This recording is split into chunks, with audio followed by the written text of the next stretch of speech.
What's going on, everybody? Ain't nobody fucking with us. The world's a better place because you are here to join us. My name is Matt Brown. I am the host of the Productive Conversations podcast. It is a Tuesday, the 19th of May, 2026. And we're here with the full squad to talk about what was trending in sports, news, entertainment, and culture for the last few days. This is what happened over the weekend. This is your tweet cap, and let's have some fun doing it. And before we talk about what was going on, I just want to remind you to like and subscribe to the Productive Conversations podcast on all podcasting platforms and YouTube. And don't forget to check out exclusive content regarding the show across all social media platforms. We're on Instagram at Productive Conversations Podcast, X at ProdConvoPod, TikTok at ProdConvoPod, Facebook at Productive Conversations, and as always, check us out on all podcasting platforms and YouTube. So another full week of Productive Conversations is ahead of you. Right now, me and Fresh Faces previewed the Western Conference Finals and Eastern Conference Finals. That's available on all podcasts and platforms and YouTube. Spurs versus Thunder, Knicks versus Cavs, Final Four in the NBA. We'll see who will be playing each other in the NBA Finals. That'll start on June 3rd. And on top of all that as well, we have our tweet cap available to you on this Tuesday. Me and Alec Reeves talk baseball as we do every week, also coming out on this Tuesday. And then we're back at it on Friday to talk about what was trending for the week ahead. So full squad today is Brett, Allison, and Ryan. I am so happy to see you all. What's up? Not much. Happy to see everybody.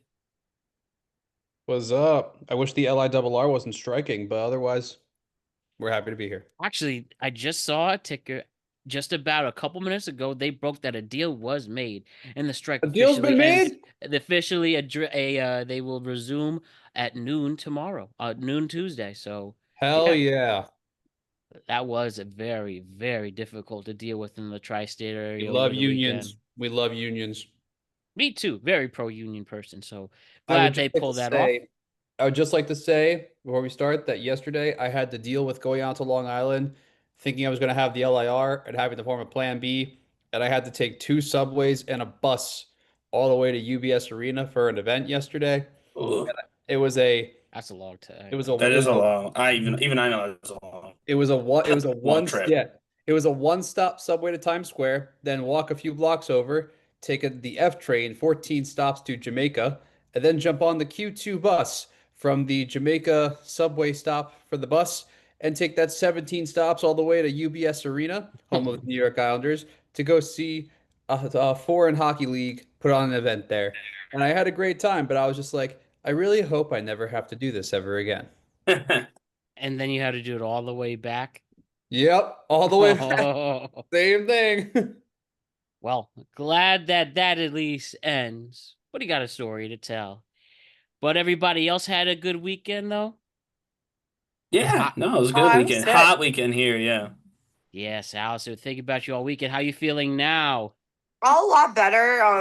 I found out there was because I work at a hospital, I'm on the pediatric unit. A lot of people actually were getting sick, and so I wasn't we had a coworker leave Friday.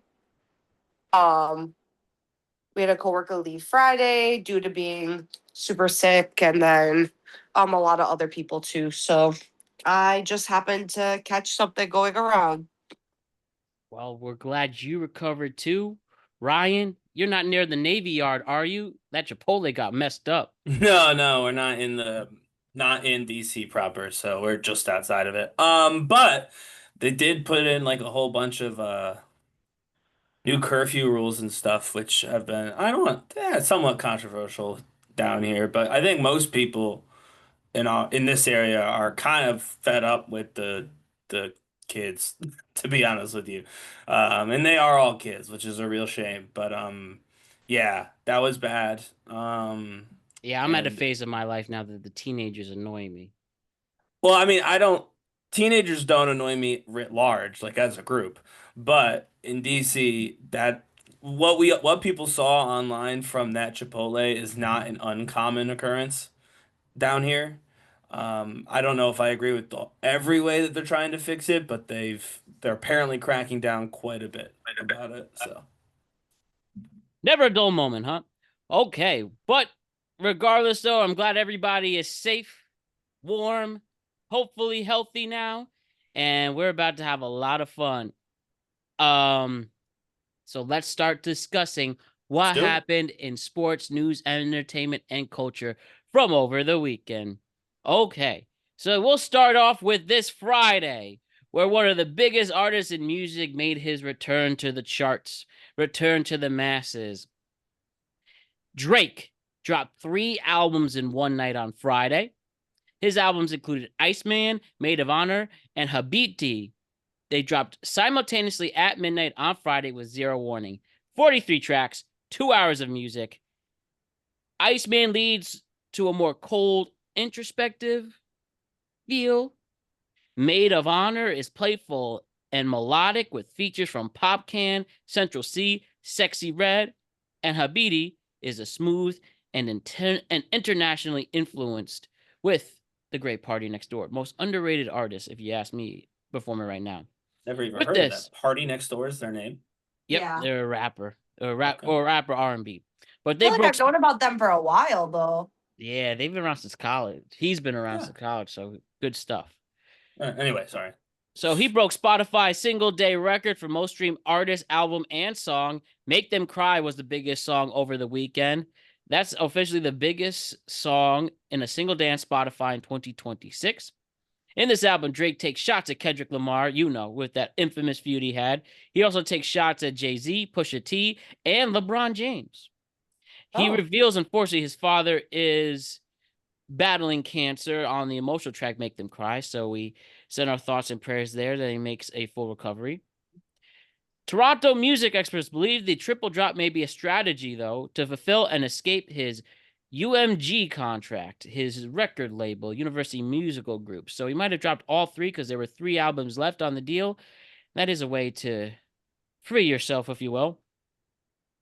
And yeah, the reveal that happened at the end of the live stream that came out with all this music, Drake pulled out 3 hard drives and the screen read, quote, "I made this so I could make this." And that's what I have there. I did listen to all 3 albums. Some I like better than others, but some of the tracks I heard was really, some of the tracks that really stuck out to me personally were, I liked Road Trips and Goose and the Juice, which is a song I will be playing all summer long. But I thought it was good. I thought it was interesting. I am still Team Kendrick, but I've always have been a Drake fan, and I like his music a lot. But it was nice to see him return, and clearly he shows that he does have an impact releasing all this music. To have a lot of fanfare. How do you all feel about it? Did you get to listen to some of the Drake this weekend? I didn't, but not because I didn't get to. I chose not to. I mean, Drake's fine, but I'm not a massive fan of his like, other people are. But it is kind of nice that he's doing music, I guess. He didn't get completely buried in his last foray into the music, into new music, which I think is always good. But yeah, no, Drake is definitely not on my list of frequently listened to artists in general.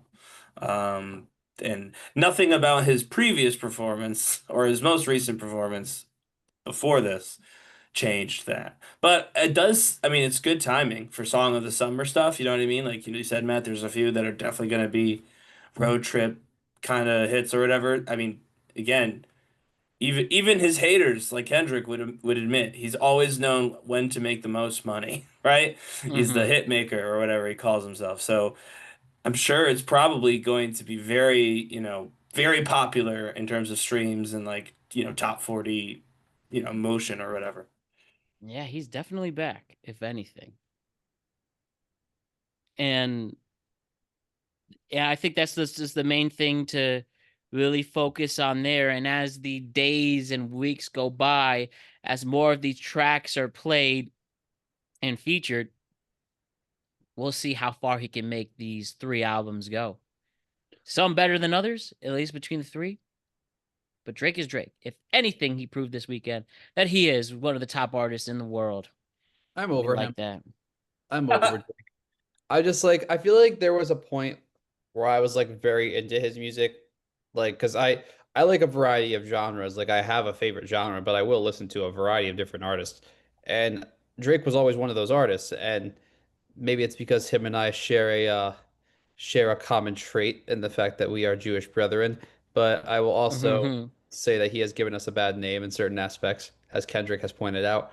But I don't know what it is. It's just like, I feel like he was so big from like when I was in high school until parts of college and was pumping out so many big time hit songs that I would Yeah. hear all the time and I would like hear at parties or like, I'd play in my room when I was just chilling and like One Dance and all this good stuff. And I feel like ever since then I'm just like this is not the same Drake.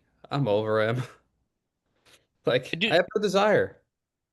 I do believe and agree with you that he got a little oversaturated, especially after 2019 on, and then the rock bottom hit with the back and forth diss tracks with Kendrick. And the Even in Bobby that slow Altoff thing too. The Bobby Altoff thing was really weird. Yeah, while still had a few songs that still hit, I really like the SZA Sexy Red, man, that ass over, make that Gucci breathe. I forgot the name of my song at the moment. But if anything that we all could agree, he can just provide hits, and you do respect something Hit like that from maker. Drake. There you go. All right, let's continue on, everybody. This has been really interesting. A Instagram page that's on the rise in a very special way. So has anybody heard of the pizza place called Ian and Kai's Pizza? Anybody's No. heard of it? Don't look it up. Where Don't are look it they? up, anybody. Ian and I Kai's Pizza is in Jensen Beach, Florida. Has anyone heard of Jensen Beach, Florida, or Nope. Stuart, Florida? No. Pretty local towns, right? So local. Yeah. This is a local pizza joint. I want to emphasize So like local rinky dink. pizza joints. Yeah, like think of any pizza place from your hometown, whether it's a Little Nick's from Norwalk, Connecticut, Colony Pizza in Fairfield in Westchester County. Don't have one. Oh no, damn. Well, From a village, Brett. That. I hear that. Not a lot Brett, of I'm sure pizza in there's a pizza Wisconsin. place. Not If in you a were- village. No. A lot I'm of sure cheese there's- curds, but I'm sure there was a pizza place you frequent, Brett, right? yeah, there's a few. I'll shout them out. Shout out to Fabio's Bistro and Casa de Pizza. Mm-hmm. Always Casa de Pizza with that amazing sauce. Shout out to my guy Steve, manager. There you go. See, Italian name, pizza place, never goes wrong, right? Mm-hmm. In a place like that, maybe a social media account might have a few hundred to maybe a few thousand followers, right? That's fair to say. Well, Ian and Kai's Pizza, right? And let me introduce this whole thing. No shouts till I finish here. Ian and Kai's Pizza has 560. Ian and Kai's Pizza has 567,000 followers. That's a lot for a local pizza joint. And for reference, Jensen Beach, Florida, the closest major city is West Palm Beach, Florida, and it's 45 minutes away from there. Jeez, 45 minutes from West Palm Beach. Yeah, exactly. Okay. 45 minutes from where my grandparents live. Yeah, Well, north. that was kind of what I was getting at with West Palm Beach is not necessarily like a lot of young people going 45 minutes for pizza. I know, right? No. But West Palm Beach is the retirees. Palm Beach is the young people. There you go, but still a distance away. But you get it. It's a true local pizza joint, yet Yeah. has over 500,000 followers. So let's see, how could this local pizza joint, nowhere close to a major city in Florida, how can they have so many followers? Well, it's obvious. Let's see it right here. There has to be some good content. There is somebody right here, right? So we notice here. Hey, Right, okay. See, I we see get the it. trend here. I see the trend. So why don't we see an example like this pinned profile? Got this. Whoa! Look at this pizza, guys. Chicago sausage. Ain't nobody looking at that So thin. lasagna. Are you kidding me? They doing the Michael Jackson.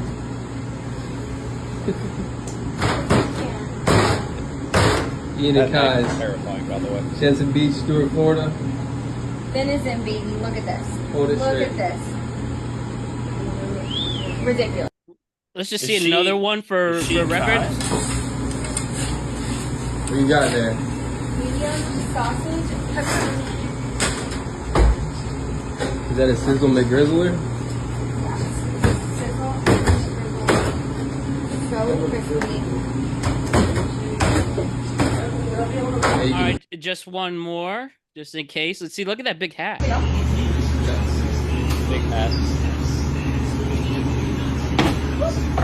Oh, it's good. They got big pizzas and small pizzas. Let's get a couple slices there. I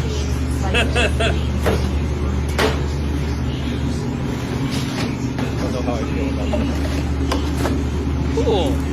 So it's clear, everybody. It's very The clear reason the why trend. they're so popular is because they must have really good pizza. I'm not gonna. I lie, mean, some of the online. pizza- some of the pizza does look good. I will say, so when they zoomed in on that first pizza, I was like, that On the does pizza. look pretty. That does look pretty damn good. They zoomed in on the pizza. Well, everybody, if you were curious of who that was, her name is Aaliyah Rose. She has 80,000 followers. She's 23 way. years old, Think- No way. not verified. And we're so predictable as human beings, huh? Y'all are. First of all, I have to tell you, for most of the clips you were showing, because I really wanted to see what people said, I was reading the comment section for most of the time you were showing Yeah, that. sure you were. Sure Those you were, comments- Ain't nobody looking at that Those lasagna. comments Sure had you me were, Brad. on the floor. Like the guy was like, "What about the hot dog?" And the comment said, "Ain't nobody give a shit about that hot dog, bro." Like, Which is true. and someone mentioned the lasagna, and someone goes, "Nobody's looking at the lasagna." I wonder why So half a million people I follow a wanna- pizza shop in Florida. So I want to know though. She has her own Comments had me socials. dying.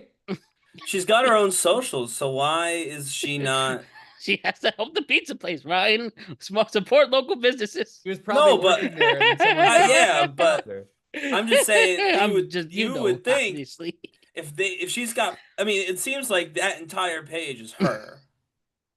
Oh, right. So Is that's that the basically key? she's just got 2 pages, but one of them has 500K, the other is 80K, and 80K is nothing to slouch at, but that's a big difference between 80K and 500K. So what is she not doing on her personals? I'll have 80K and like 3 people, I'm sure, after those. Oh.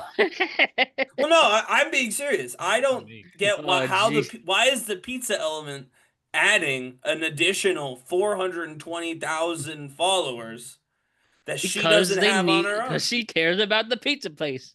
Well, no, I mean I she guess. maybe does, but I don't know why. I have to people would say, though- follow the pizza place. That's basically my question. Why would you follow the pizza place and just not the if you're attracted to the woman, and I get it, why wouldn't you just follow Aaliyah her? Rose.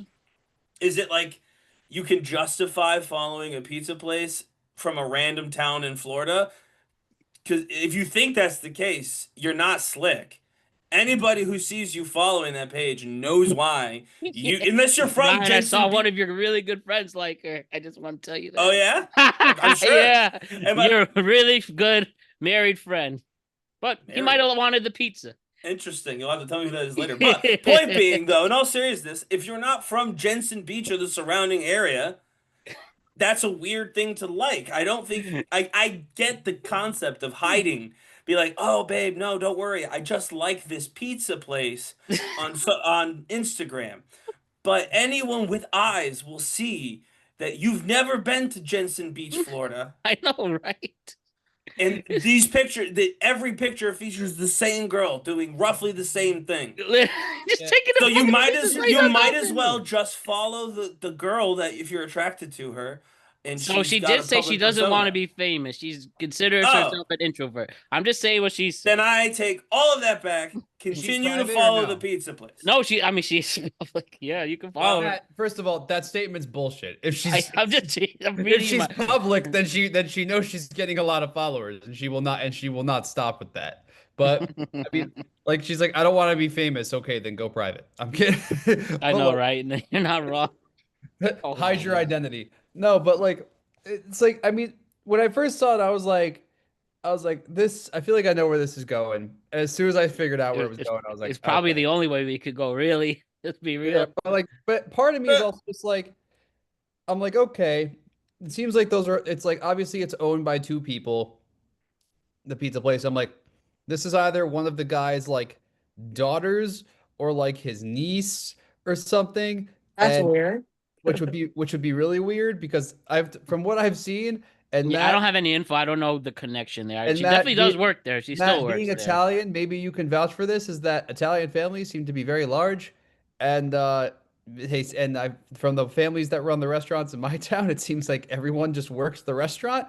So Yeah, Yeah. that's pretty common. imagine if it's just one of the family members and they didn't think anything of it at first, and then when they realized it was getting the more followers, they were like, But all right. I don't think they're related because the owner, unfortunately, Ian did pass away. So rest in peace there. But Kai actually opened the pizza place in honor of his brother Ian. But his name is Kai Maiolo, and her name's, like I said, Aaliyah Rose. So I think they just found her and gave her a chance. But the big thing is, when she moves on with her life, she's only 23. Like, what's gonna happen damn. next? I mean, this is just Right? gonna be a Like, funny. It's They're just gonna be a it's just gonna funny be there. anecdote.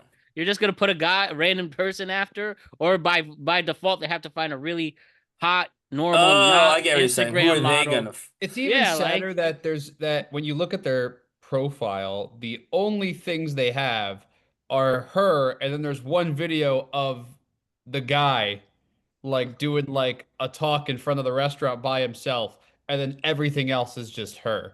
I'm and like I bet the comments there's like, where is she?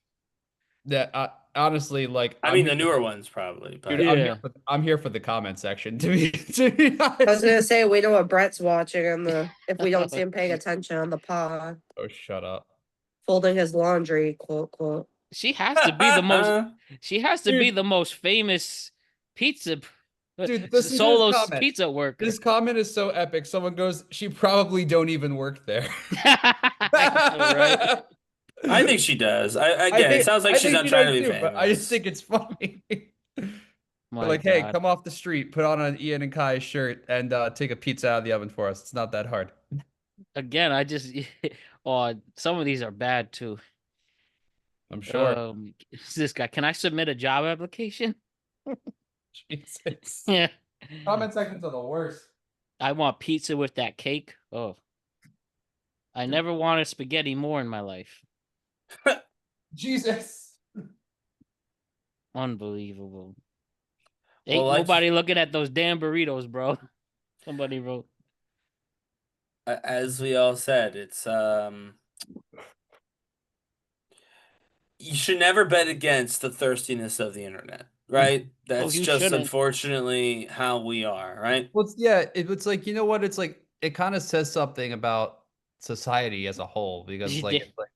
because part of me is always like I'll name two examples. Allison and I watch Bar Rescue a lot together, and granted, I know that show is kind of like definitely a little exaggerated, but like there's bars where like they put the servers like in these super thin bikinis, and they're basically like naked, and the girls Brett's are like favorite episodes. no, and the girls they seem so like stressed out and like they just don't seem like they're happy about it.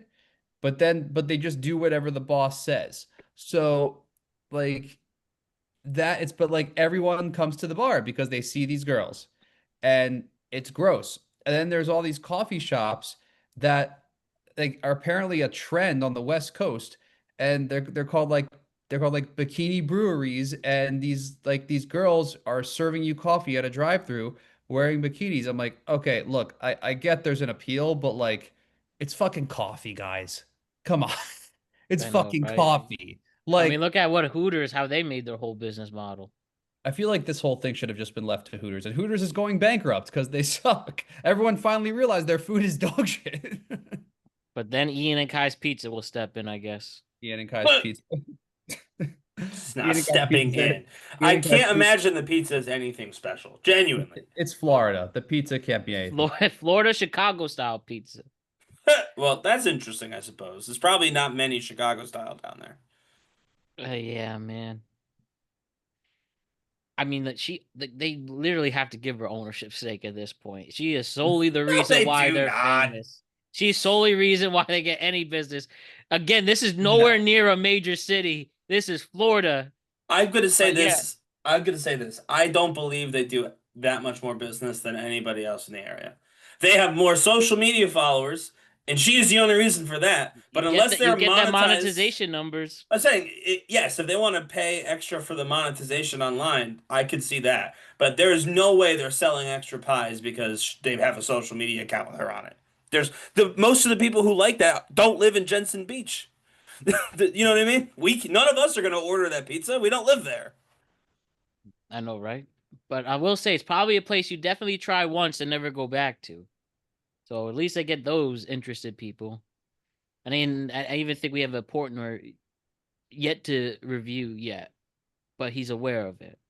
I don't think Portnoy has ever given that many places in Florida a very high rating because Florida is not really like known for its pizza, and the best pizza places in Florida are New York, New Jersey transplants that actually pay to ship the water there to make their pizza half decent. What a time, huh? What a time. But I definitely hear you on that one, Brett. All right, let's discuss this now. Instagram. Instagram launched something over the weekend. The Instagram IG instance, right? Launched globally on Friday. Instance let users share disappearing photos with close friends or mutual followers, viewable only once, gone after 24 hours. No edits, no uploads from camera roll, just real-time photos.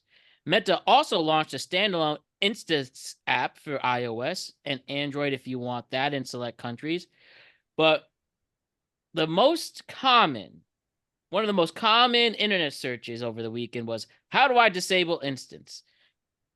Critics online say Instance is kind of a pointless feature. They're trying to recapture the 2012 to 2015 Snapchat era magic on the most curated social media platform ever made. I agree. I saw Instance over the weekend. I'm not too interested. I haven't checked any out. I don't think I've even opened one. But did you guys see Instance pop up on your phone over the weekend? Yeah, because they're in my way on my messenger. Yeah, right? If you go to my messages, they're in my freaking way, and you have to swipe them out of the way, and then you end up touching it, and then they just keep coming through. Which messenger was this on? On Instagram, my messages on Instagram. Messages. Yeah, that's where Oh, they're at now. They put those yeah. Instance. I don't message much on Instagram, so I mean, honestly though, I'll check. Are they still on? Yeah, this is the first I've heard of this. They're there That's what forever. I mean. This is a forever. further This is notice. a forever change. Okay, yeah, I'll definitely take a look. I just did not know anything about it. I didn't know they were rolling this out. I didn't know that they were literally like assaulting people's messages, so they had to click on them. Yeah, no, this is the first time hearing this. I'll look right now. Yeah, I'll try to. I'm trying to. How do I do this? Hold up. Without people seeing who I'm speaking to on Instagram. So it's something like this. I'm trying to. Oh, there they are. Yeah, and they do something like this, like, and then you swipe right or left or whatever. And this one has a burning card from a friend. I guess they saw, and yeah, that's what you do. Am I the only one who? Oh, wait, you're saying that they shut this down, this whole thing? No, it's available now. New. It's the most common question on search engines. Allison and I discovered it like recently. Like, Allison, where were we? We were like in your apartment, right? You were like, "Wait, what is this?" And you like, yeah, and it randomly took a picture of Brett and I and posted. I was like, "Oh, okay." Yeah, I was like, "What is going on right now?" That's interesting. Yeah, I'll use it. Real-time review. The people that it just suggested for me are not people that I would ever at any point in time care to see, like, in any meaningful way. So I feel like they should come up with a way to like focus in on the accounts or whatever that you actively work with. Because if I don't ever talk or interact with them, they may be friends of mine, and that's fine. But if I barely care to interact with their posts or message them, then I don't know that I need to see up in the corner of my screen while I'm going through my messages these random like half pictures that I have to click on and go up. You have to tap on them to get rid of them too. So that's my free advice to Instagram is maybe tweak it a little, get a fave five sort of thing going perhaps. But I mean, you gotta try stuff, right? And I guess you can't fault them for doing that. I personally enjoy the Snapchat era. This isn't it though. I still use Snapchat to keep my memories. The only Yeah. person I Snapchat with is Alec Reeves. Me and him are in the few left, but it's still around. And There's few. and they're trying to recapture magic, but you can't capture lightning in a bottle twice. Mm. And another thing that changed over the weekend, if you have Spotify, you definitely notice their new Yes. app icon, right? Yes. I That did. new logo, disco ball style. Also, over the weekend, Spotify swapped its iconic flat green circle for a sparkling textured disco ball icon to celebrate its 20th anniversary. The three sound waves lines remain inside the new design. The change is only temporary. It was a celebratory design, but not a permanent rebrand. The reaction was split. Some people loved the retro Y2K nostalgia. Others said they could not find the app on their phone and it was an eyesore. I'll show you the new logo temporarily. I will show you the new logo. I don't know why. I mean, I see why they did it, but of course no one was gonna like this. This is what you likely saw if you're a Spotify user, like myself. Look at this weird thing. I honestly thought it had something to do with the Drake album, but I didn't think it was really wasn't. weird. Wait, I think it's cute. I had don't no even use I had no Spotify, and I problem like with it. It is cool. I didn't hate it, but I just like the other one. I don't even listen to Spotify, and I think it's so cute. I Those think. of you who listen to Spotify, did all of you do your era like playlists like from Oh like yeah, you do that every okay now Era Ryan, playlist? What's that? Ryan, I know you were about to Your talk. but I'm Spotify Wrapped or it's whatever. your- Oh, yeah, it's yeah, your yeah. Spotify yeah. Wrapped of like your all-time top songs because of like Oh no, I didn't do that one. yeah, so you can do that and because I was told about that yesterday. so Actually. apparently, Oh, that's the new. I disco gotta ball, do some it's research part of on the that. 20th anniversary of Spotify, and so essentially, they're like doing like a celebration thing, and they're allowing you to make another Wrapped playlist where you can hit to start it, and it brings back your all-time top songs and tells you the first song you ever listened to on Spotify, as well the most recent song, and what's your most popular song that you've ever listened to. So mine. I was shocked I've actually listened to some of these songs. I like can't believe I did at some point in time. But my my first ever Spotify song, I don't even remember, but I forgot what it was, but like I was like, that's actually crazy. But my number one Spotify song of all time, guys, my top five Spotify songs. Number one is Lonely Road by MGK and Jelly Roll. Number two is Forget Me Too by MGK and Halsey. Number three is I Think I'm Okay by MGK and Youngblood. Number four is My Ex's Best Friend. And number five is I'm Yisrael Chai by Eyal Golan. Huh. And my sixth, Classic. Miles on It by Kane Brown. Heck yeah. And where do you find this? You find this I can't on find the this app? either. You go into the app, and if you go to like I think if you like go to like your library, there's like there's like a way that like or if you go to your home, you can go to like you can like click your all-time top songs and like it'll like do like a whole thing like how it does with the Wrapped part of it. Hmm. I don't see that It's like currently. interesting. So my friend showed it to me the other day, and that's how I found out. But I have a good all-time playlist. I'm like pretty shocked by this. I've also heard about this, yes, but I'm not seeing it on here. It's awesome, and then it adds it to your library. Yeah, I Interesting. definitely want to check that out. I'm I'll look into that intrigued, later. but But yeah.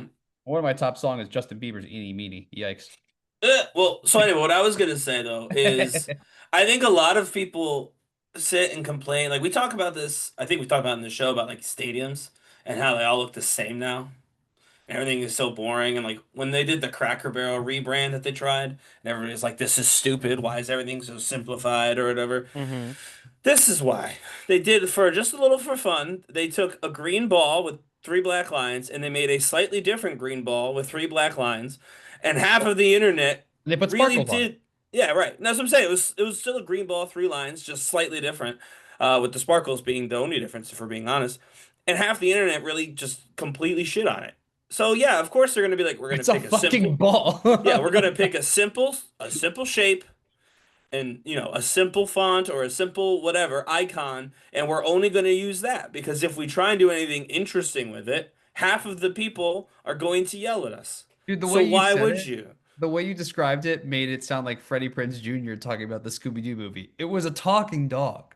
Like that's what you made it sound like. But It's seriously, a green it's ball with Okay, lines. by the way, Ryan, if you just type in Spotify 20, it'll have it here. So okay. I'll do that quick. I love my list. What was Oh your first man. song you ever listened to? My first one? All right, I gotta find that part. Is When you that the go one? through it, it goes like through your first. If you like go through the whole cycle, it'll show you the first song you ever listened All to. right, here we are. Okay, actually, you'll like this. And I got Spotify pretty early. I got Spotify in 2012 because somebody put me on. So my first stream ever was We Are Young by Fun. That's a good one.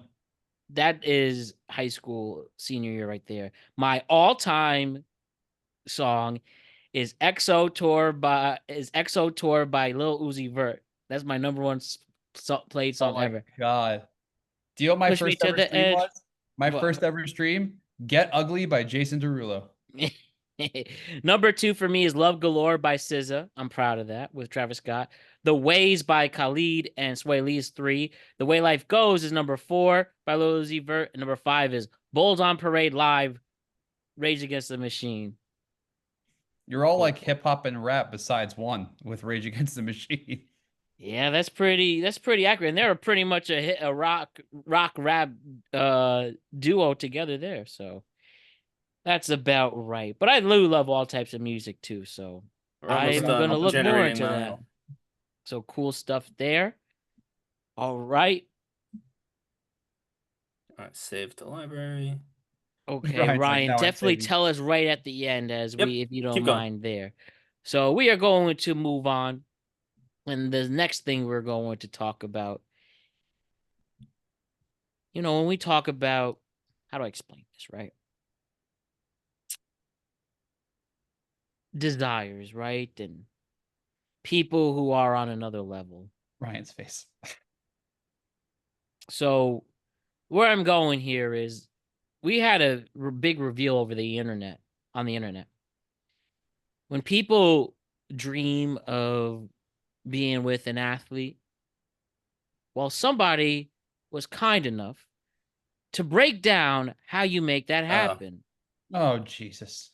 So screenshots from an alleged text thread involving a student identified as Halen M., her roommate Lexi, and Lexi's sister went viral after being shared by the Bish Gossip.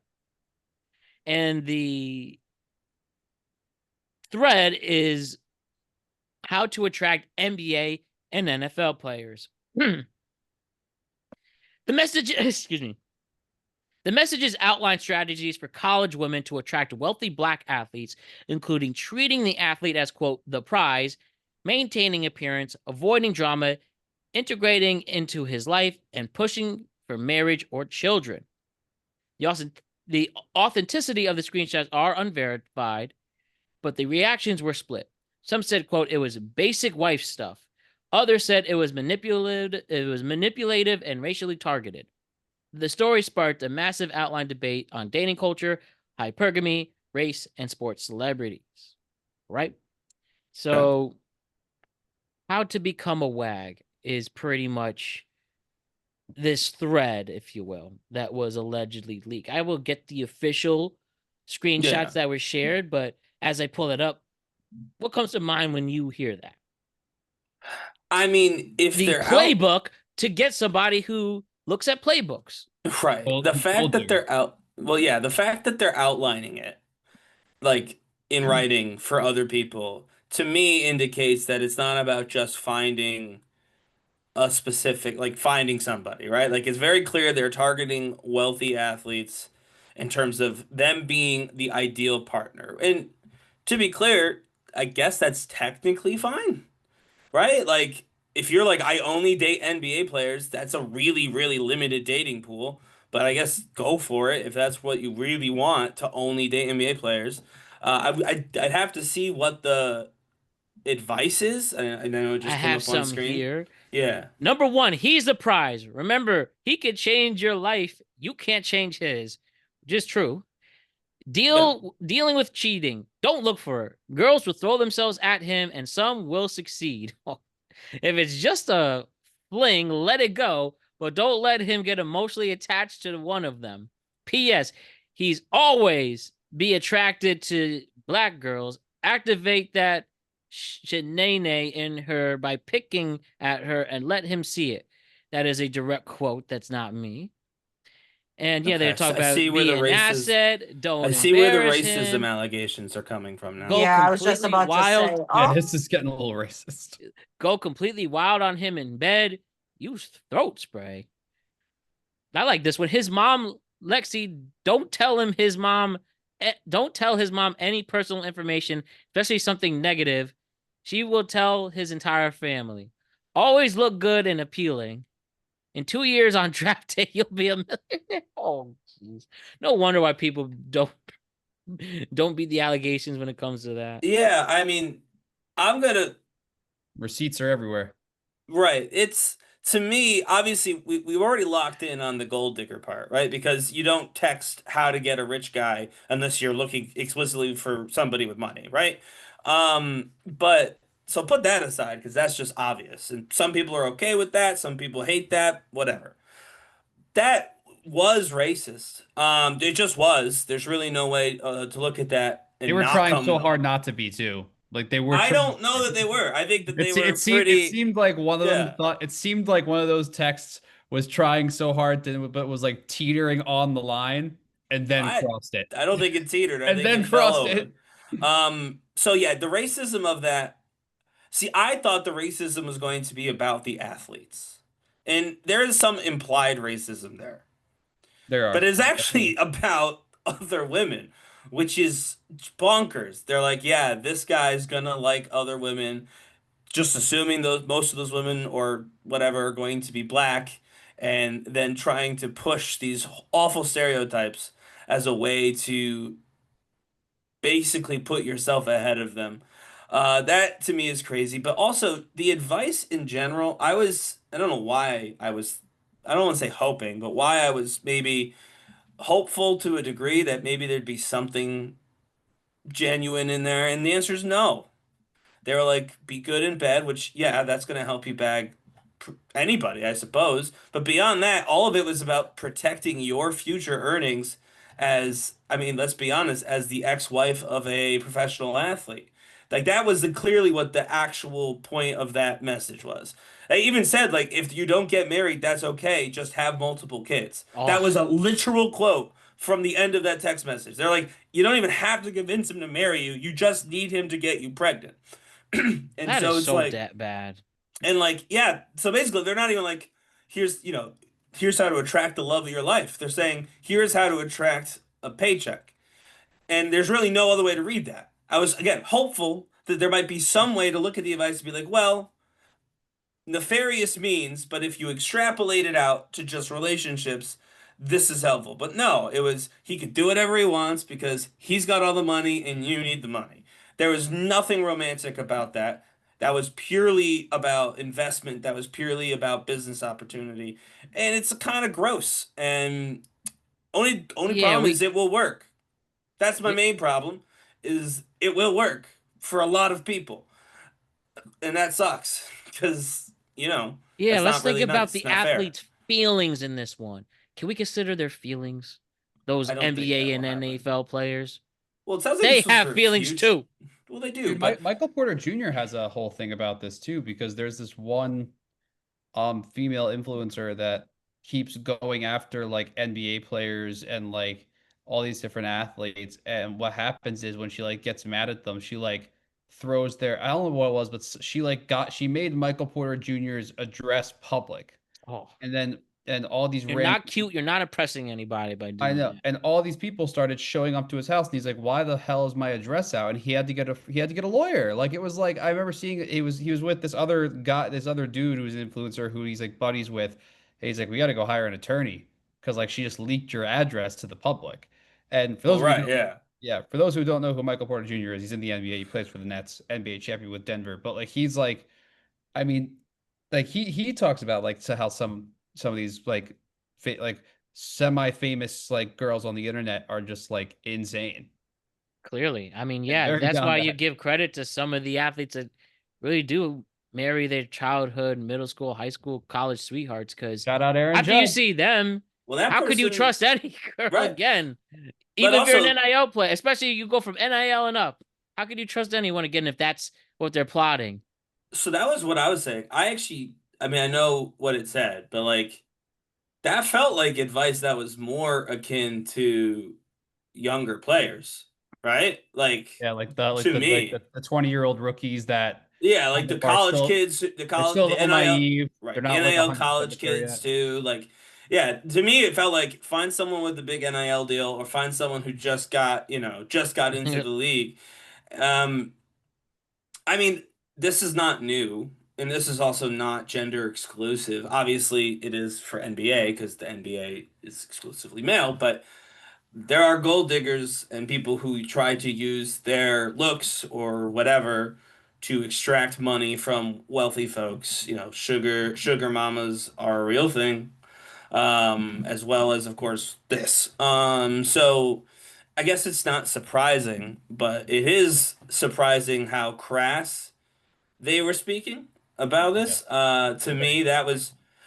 I'm less surprised that people think this way, and I'm far more surprised that they would talk about it this openly in that manner and in writing. Thank you so much, Ryan, which perfectly transitions to our next segment because, well, we kind of somewhat have a related story with this. Now, to be fair, I do think there's two sides to this story.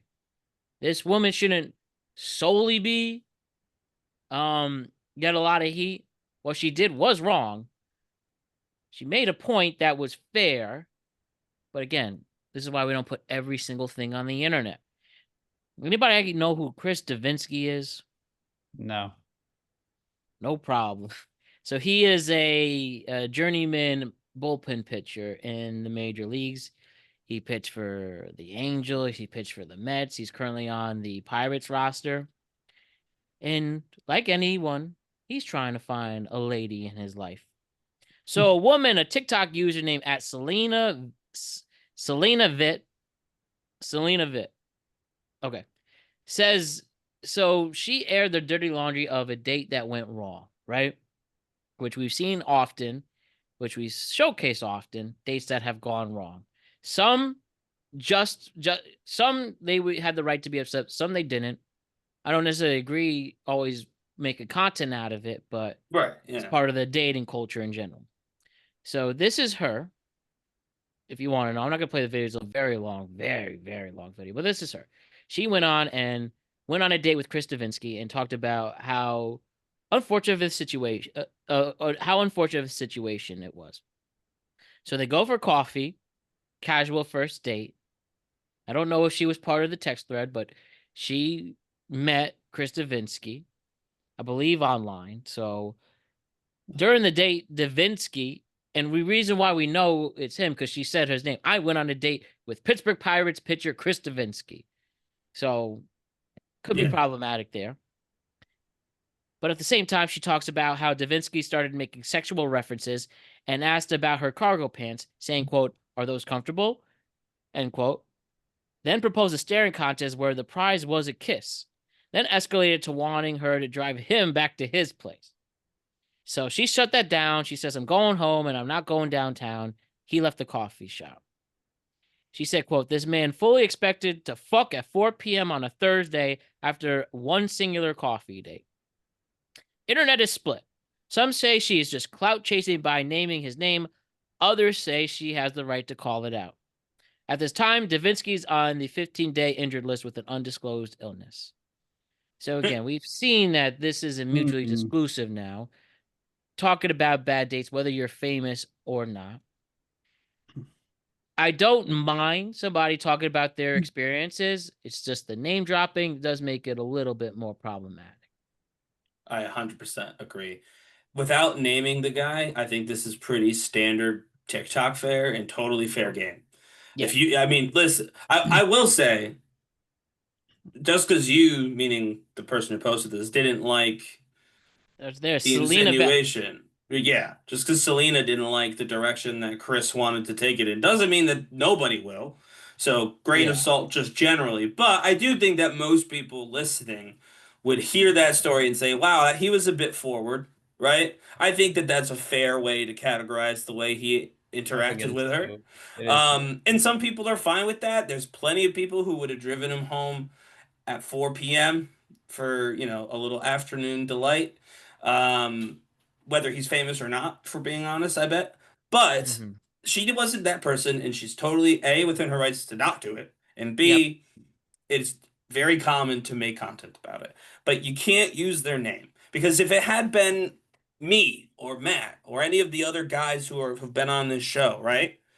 They wouldn't have used the name. Of course, they wouldn't have used the name. Nobody knows who we are. Well, I mean, that's not true. I guess some people do, but by and large, we're not famous, right? So that's to me the problem. Is she only used his name because she knew who he was. If he was just some dude named Chris who worked at the, I don't know, wherever, then she wouldn't have said anything about his name or his occupation. It was just because he was a famous athlete. And so to me, that's where a totally average thing becomes clout chasing because she had to know that by saying his name, it was more than just a funny story about a bad date or men are pigs story. It was about a specific celebrity.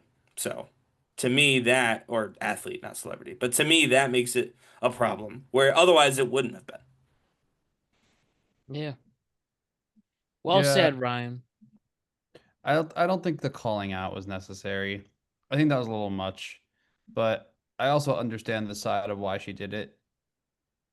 I don't know. I'm kind of split. It's like, yeah, like, but it's like also it's just like I don't know. Like he didn't physically do anything bad. He made her uncomfortable, yes, but I don't know. I'm just really split because like calling Well, someone out for their actions is and giving them consequences is one thing, but like, Mm-hmm. you know, I feel like obviously they were not on the same page at all.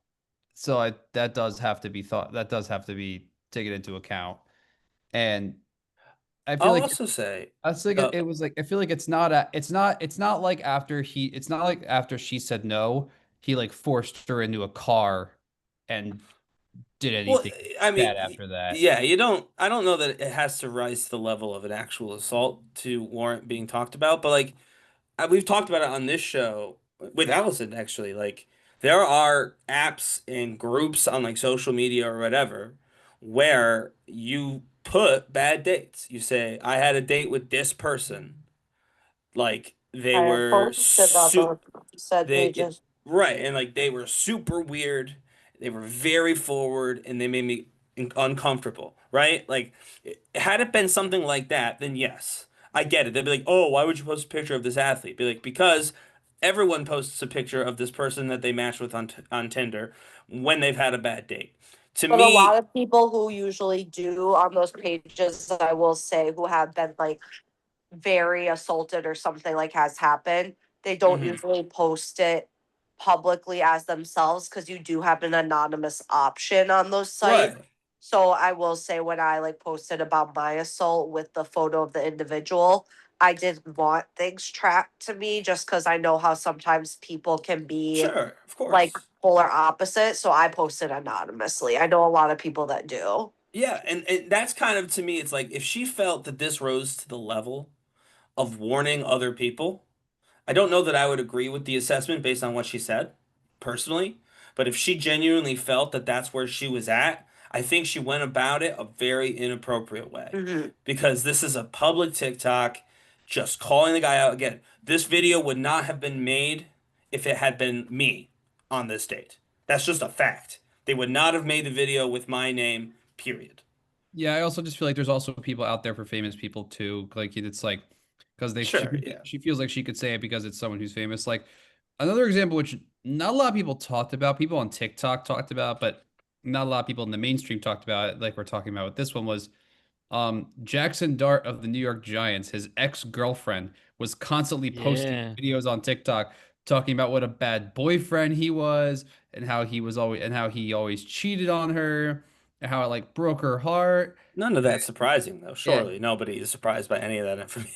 Oh yeah, He was rewarded But with this- a but, like, great rookie of the year, and I hope she he dated him continues. in college at Ole Miss. I'm like, dude, like I'm like, first of all, chill out. Y'all were in school. He wasn't even a pro yet. Like, you're not defaming his name now because Yeah. like you could say crazy shit like that when someone's in college, and as long as like they're keeping their like average GPA necessary for playing football, like no one's gonna give a shit, right? Unless you actually like assault someone. But Well, Even then, they don't really care, but whatever. I was about to say yeah, there's true.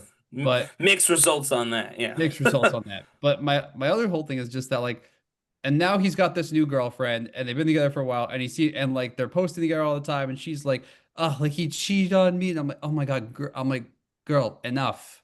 Like you want to tell the story after he left college and now he's on the Giants and making millions of dollars, like if you really were hurt by it, maybe like I mean, it's not like he assaulted her. It's like if you were really hurt by it, like I get it, but at the same time, like what did it do to you besides upset you? And also, why are you talking about it now? Because he's famous? Well, Like so he cheated, right? Like that was the he claim. just cheated. He was just always cheating on her. But I'm like, he was also Right. like, there's no excuse to cheat. But he was Yes. actively being a piece of shit. Right. I he think was, but I so think does the every football difference player. between Chris and Jackson here is this person was actively, like I said, actively cheated on by this person, right? So if you're a girl who's been cheated on by this guy, and now you see another girl dating this guy, I don't think it's crazy to pull out like, hey, be careful. This dude likes to just sleep around. A, because nobody wants to get cheated on, and B, because there's consequences to sleeping around for multiple people, not just the folks who are doing the actual sleeping around Yes. part.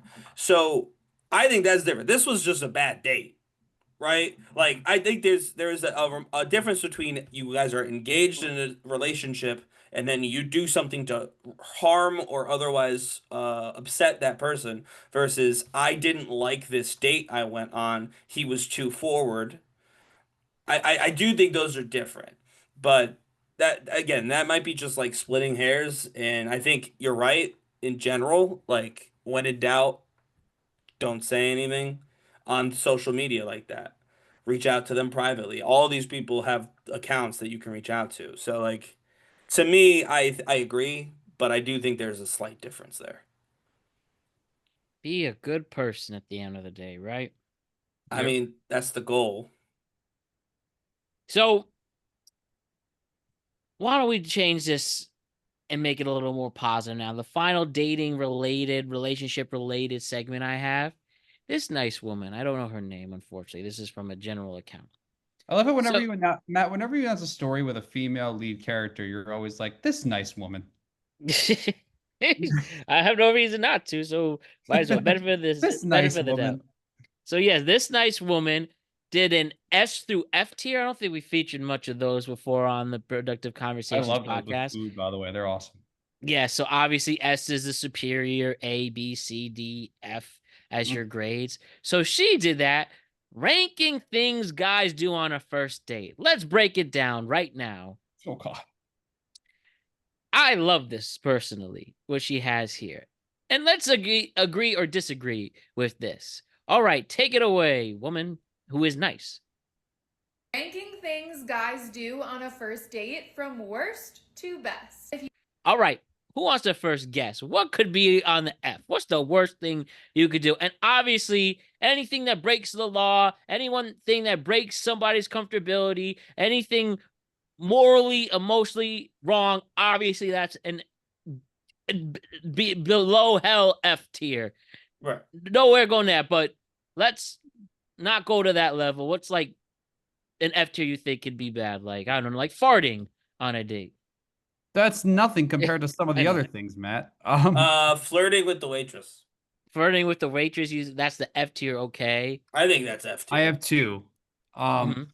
One, when you're on a date with someone and you mention another person, and in that point you call them hot, Mhm.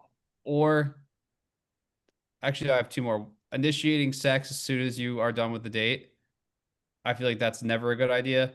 Mhm. And three, talking about other previous dates while on the date. Those are some good ones. Great I ones feel there. like I feel like doing that beforehand in a text conversation to get some humor is not necessarily a bad thing. But when you're on the date, you should be focused solely on said date. Exactly. Allison, do you have anything to add with this? No, y'all go ahead with this one. All right. So let's see what's going on. I actually kind of want to hear Allison's thoughts here. Well, hers are the most, I think, relevant, right? F. Let's see what she has to say. If you want to land more second dates with women you're interested in, you might want to hit that follow button so that you can see more videos like this. Bringing flowers. Don't bring flowers, everybody, on your first date. Wow, don't bring flowers. On That's a an first F. date, yeah, I could see that. I mean, not F maybe, but I could But see that's that not, being a bad I'd idea. call that a D tier. I wouldn't call that an F tier. Mhm. Bringing D. gifts on a first date feels performative. This is something you should only be doing after a second or third date. Offering to pick her up. If the two of you already know each other, this is a cute gesture, but if you met online, most women feel safer meeting you at the date spot. Getting there early. Now, C tier. this is going to score you brownie point. Showing that you care enough to get there a bit early so that you can grab the best spot will always land you a great first impression with women. Grabbing her doors for her. This is a very masculine gesture that will make her feel very feminine. Girls love this kind of treatment on a date. Walking her to her car. This is one of the easiest things you can do to make her excited about going on a second date with you. It not only tells her that you care about her safety, it also gives you the perfect opportunity for that first kiss if the date has been going well. And finally, picking up the tab. Don't shoot the messenger, but if you don't do this, you're almost guaranteed not to get a second date with her. Chivalry Yeah, I feel is like not dead. A. Women appreciate and want a guy who isn't going to flinch when it comes to picking up the tab on a first date. All right. I always paid on the first date. I always did that. You were saying, Allison, too? I feel like the one kind of contradicts the other. Like if I don't know, I guess like if I wouldn't want a guy to pick me up, like I wouldn't really want him to walk me in my car alone if I didn't really know him either. Mhm. I was gonna say, I think Ted Bundy did something similar. He did. So. I think Ted Bundy did something similar. Yeah. not to put that in anyone's mind, but they No, that he is something did. He did. really did. Also, I another. would be more scared of him to walk me in my car at the end, probably. I mean, so to be honest. I'm gonna add an amendment to that one as a guy. You can maybe ask, be like, "Can I walk you to your car?" Again, maybe you're looking for a kiss. Yeah. Maybe you care about her safety. If she's not into that plan, don't press that one. Don't be like, "I'm sorry, this is actually A tier second date behavior, so I'm gonna walk you to your car." Bad idea. Don't do that. But also another contradiction that isn't quite as severe. They're like, get there early to get a good spot, and then also get the door for her. You cannot do both of those things. You just can't. I mean, you guys could get the door on the way out. But Yeah. if you're already there when she arrives, she's gonna have to open her own door. So Yeah, that's a good one. I don't know how you could do both of those things. If this kind woman or whatever Matt called her could let us know on socials how you do both without losing your good spot or looking like a freak when you run up to grab the door for somebody who doesn't know you, let me know. Yeah, I feel like one thing to do is like, I mean, like I one time went on a date back when I was living back in Jersey, and like she lived like 2 blocks from the restaurant, and I lived 30 to 40 minutes away, so I drove, and it was a freezing cold night. So I offered to drive her home and not make her walk in the cold because I think that's a nice gesture, and I did, but it was very simple and dropped her off, and that was it. But like it was, I mean, like it's a nice gesture to always offer someone, but if someone says no, don't be like, "Are you sure?" But I do agree with those two statements that contradict each other. But I mean, I also think it's like if you're not picking, okay, to all the guys listening here, if you're not picking up the tab at least on just date number one, why are you even on the date? Like, I'm sorry, like Mhm. at least pick up the tab on date number one. And then if they both offer to split it, then you're like, okay, we could split the second one. But don't ever like just refuse to pay. Like, I'm Well, sorry. you should never Seriously. refuse to pay. Like It's always good. don't expect the girl to throw her card down. Like that's so dumb. Like I always Yeah, paid on the first exactly. date. And actually I realized I like assume I'm paying dates for the first 3 years. yeah, like go out for a drink or coffee, and then you're paying for one or two coffees or one or two drinks, and it's like at the end of the day, it adds up. But that one point, it's not that much money. Like it's one date. Like Well, yeah, that's what I like, mean. Guys have to be smart. And I do say guys because I do think guys pretty much universally probably at least have to go into the first date expecting to pay. You have to just know your budget, right? Don't Right. go someplace you can't afford to go where it's going to become, well, actually, we should split it. And that means in all cases, right? Because there's the thing, we talk about this.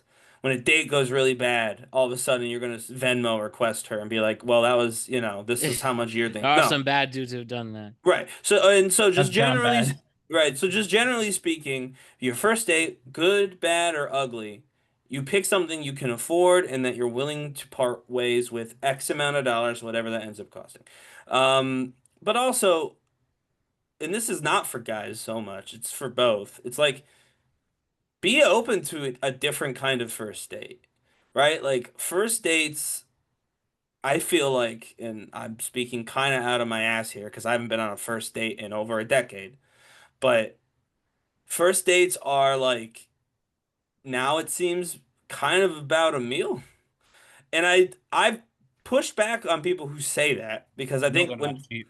when people say that, I think they mean something that I disagree with, but I also do get the point. It's like it's become this thing like, yes, you're gonna feed me on the first date.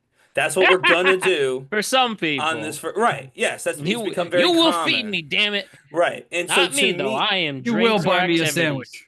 right. And so to me, it's like it is okay to do, I mean, don't hike or whatever, because then you're out in the woods, but like it is okay to be in a park. It is okay to grab a coffee. It is okay to go to like an art exhibit or a museum. Like those are okay dates if they're within your interest and their, your partner's interest. It's okay if it doesn't cost anything. The date is Yes, not it about is. what you do, it's about what you learn about the other person while you're doing it. And a meal is a great way to learn about somebody. It is not the only way to learn about somebody. No, I agree. I mean, it's so funny because like 10,000% right. it's so funny because you're like the first dates are about a meal because Allison and I, our first date was a meal. But I mean, so so is mine with my yeah, wife. Like it's common. It's not I was and gonna it's not ask a you, I'm like, bad what? thing either. Yeah, but like after I remember after I went on a bunch of first dates that were meals, I was like, wait, this is like low key kind of adding up to be a lot of money. And I was like, okay, here's what I'm gonna do. I'm either gonna do like walks around the park, which don't cost any money, Hmm. or a cup of coffee, which doesn't cost that much money, or go to a bar, have a drink. Have a drink. Yep. And while that costs a lot of money because it's alcohol, and that costs a lot of money anyway, it doesn't cost as much as two whole entrees and possibly an appetizer. Right, and then whatever you have to drink too. Yeah. Yeah, and Yeah. it's all about the vibes you want to establish. At the end of the day, the date is about hanging, enjoying each other's company. I think people tend to forget that.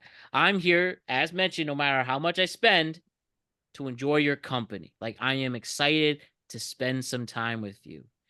And I think now with dating culture, what people have revealed online, expectations have shifted in certain ways.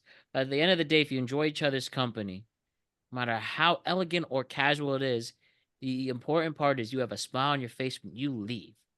And whether that leads to something, so whether that leads to a longer date, maybe lucky enough to get laid, or just a second date or wherever that leads to many more dates. It's just the idea of enjoying each other's company.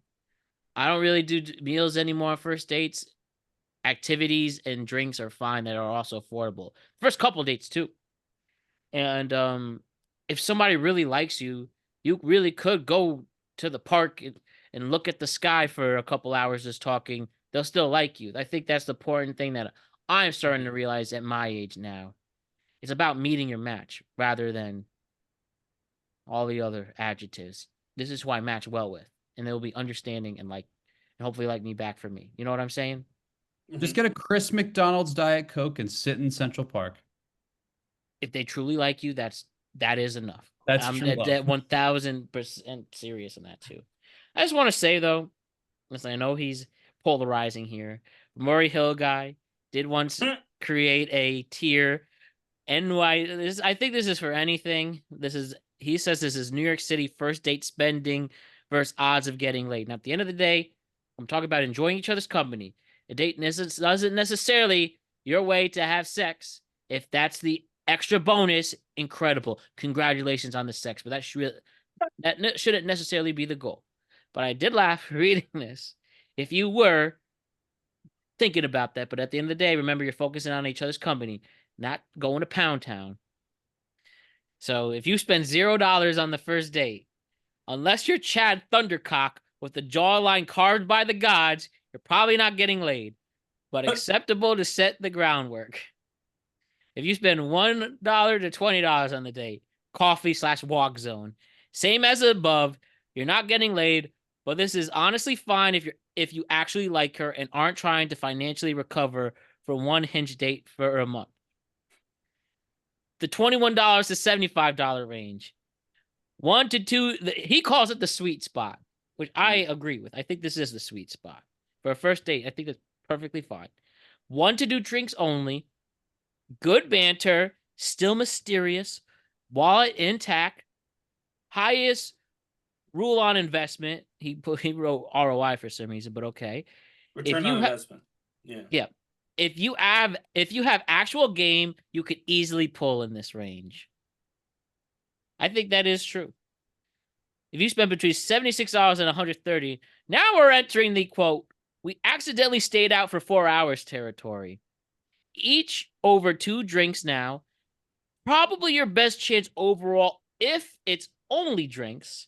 Not the worst move if you're having fun. You're spending $130 to $200. You're in the danger zone. You're either at dinner listening to her talk about her trip to Lisbon or ordering spicy margaritas trying to save a date with no chemistry. And if you're in the $200 and up, she already decided in her first 11 minutes that if she liked you, she already decided, if you spend over $200 on the date, brother, she already decided in the first 11 minutes if she liked you or not. Now you're just funding her dinner and drinks before she goes to TJ the bartender's apartment in the East Village. You are a simp. So that's quite the perspective there. As always, it's quite the perspective from Murray Hill guy, famously of now Tulsa, Oklahoma. Yeah, I'm starting to think he just lied about that. I mean, I do think there's one thing in there that made me think, and it's like I feel like both parties kind of decide whether or not they actually like being around each other within the first like 10-15 minutes of a date. Yeah. And Allison knows this story. I went on a date once with this girl and she was really, really boring. And I felt so awful. Like we went out to sushi and it was the most boring date I've ever been on. And like we had almost nothing to talk about. And within the first 10 minutes of that date, I was like, oh, this is gonna be a rough one. But like I was like, I can't believe I could not believe that somebody was this boring. Like that was the realization. Oh, jeez. Are there people in the world that are just such a bore that you just can't be around them? And who spends time around them? The people, they got friends, I'm sure. Maybe not. That's part of the match part. But are their friends also this boring? I mean, they might be, right? But I mean, I went on a pretty boring date, a coffee date once, not with my wife, obviously. And I don't know. I think it's, maybe this is just me. I don't ever find myself completely bored of a conversation because I'm, usually learning something or there's something to discuss. And I do think for that reason, the physical stuff is actually kind of important, more important than people give it credit for, even on a first date. Not saying you have to like hop in with somebody on a first date, but like you do kind of have to check that sort of chemistry. Like, are you attracted to this person? Are they giving off signs that they're attracted to you? You know what I mean? Like, it doesn't have to be completely touchy-feely, right. but like, Hence, especially if you like talking. Like if you're a talkative person, I think that that's important to do that specifically. As my grandfather once said, you have to enjoy your own company, and even in the most boring, uneventful dates, as long as you're fine with you, I could get something out of this. You should be okay. So again, hopefully you find your match. Be respectful, communicate, and do the right thing. So we're gonna switch it up. We have put this guy on our podcast before. In fact, we put him on when he was first drafted. Jared McCain, right? Literally the most famous backup point guard in the NBA right now. Formerly the Philadelphia 76ers. Now he's on the Oklahoma City Thunder. And this dude keeps raising his stock as the most interesting TikToker, not only in the NBA, but in this whole influencer world, right? And I like what he's doing. I like him being himself. He was on the Richard Jefferson podcast talking about his early NBA career, again, getting traded, being drafted high, getting traded, and the ups and downs of being an NBA player, and this rising social media account that has both big fans and admirers and a lot of haters, with people saying awful, homophobic, bad things, even though he's not gay. People turned off he paints his nails. But at the end of the day, he could destroy you one-on-one in basketball. He's a professional athlete. He makes millions of dollars. That is so weird to care that much about this dude. So I'm showing some of the highlights just because this dude makes me laugh. He really, really does. And this is him on the Richard Jefferson podcast. It just made me laugh. And maybe I just realized me and him have the same personality. Saying it's like a fetish of mine, but you're not saying it's not a fetish. You like, this is gonna be a good clip, isn't it? Yeah. Drake had said something to me. He said, Did you just drop that Drake said something to you? I'm a rom-com kind of guy. I love High School Musical. Have you thought about singing as a career? Last Friday night, yeah, we danced on tabletops. Think we kissed, but I forgot. Last Friday night. We're 5 minutes in. They think I just dance everywhere. You don't? It's part of the reason why I got traded. Yeah. Why do you think that there is so much hatred for your excitement and happiness? I don't know, man. We don't care anymore. Don't ever disrespect Philly like that, all right? No, I wasn't. I was I was disrespecting you. Because OKC fans don't want to just think about your nail polish. Yeah. Like in your smile, in your hair. They can think about that. Am I right? Love Island, The Traitors, Project Runway, or Hot Ones. I low-key want to be on. Here are 3 things that people think about when they hear Jared McCain. Oh, goodness. They're probably getting it wrong. Yeah. And that's why we started the show. Exactly. To really get to know you. For and people your who get it wrong.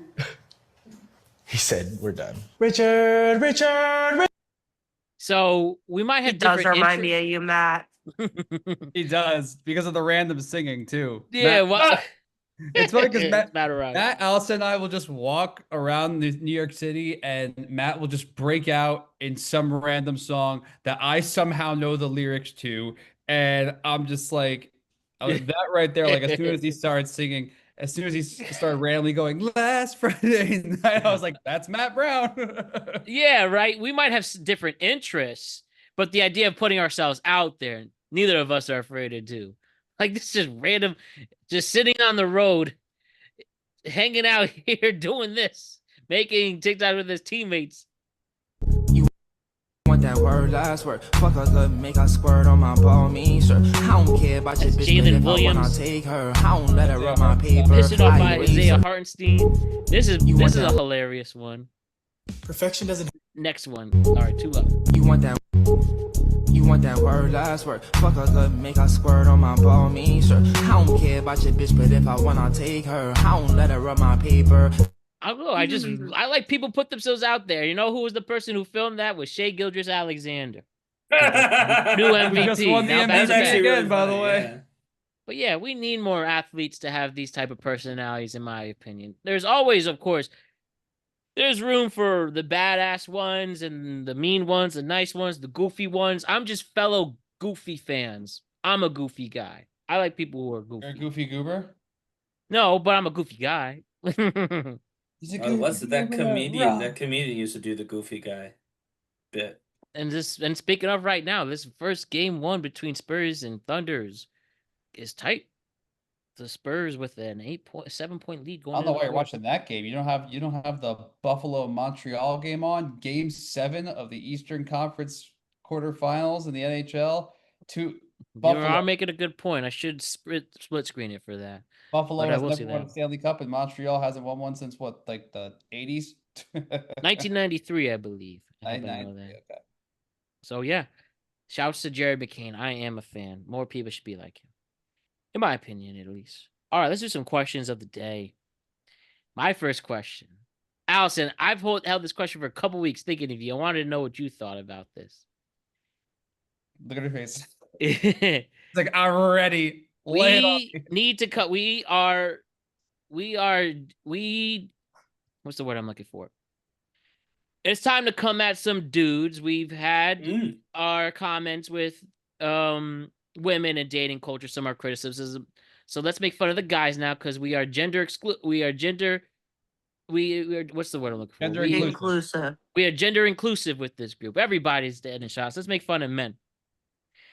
Are men who wear cologne whores? No. No. They wear cologne. Yeah, I mean, I've heard they can be. I heard It somebody depends bring on the this up. man. I guess how And much are yes. you wearing and what kind? And I think Like- about Black cotton wine. those who wear really heavy colognes. I think they are trying to be like Chris Devenski a little bit. No, Not the everybody, people, but do you know? some. Do you know what man hoes are? The ones who wear the cologne that smells like the Abercrombie and Fitch store. Exactly what I'm referring to, like That's that the type bad of energy, cologne. like those heavy colognes, like taking it everywhere. I do think those are big flirts, if you will. I call Big that flirts, I call that maybe. SDE, small dick energy. We could say Shout out to Josh, who is a big listener on our pod. He did. You wore a lot of cologne. Yeah, he did that a lot. He wore a lot of hair gel and a lot of cologne. I mean, I wear hair gel here and there, but I don't slick my hair all the way back. I just flip it up in the front. so. You My don't use thing like is a whole bottle on your head though.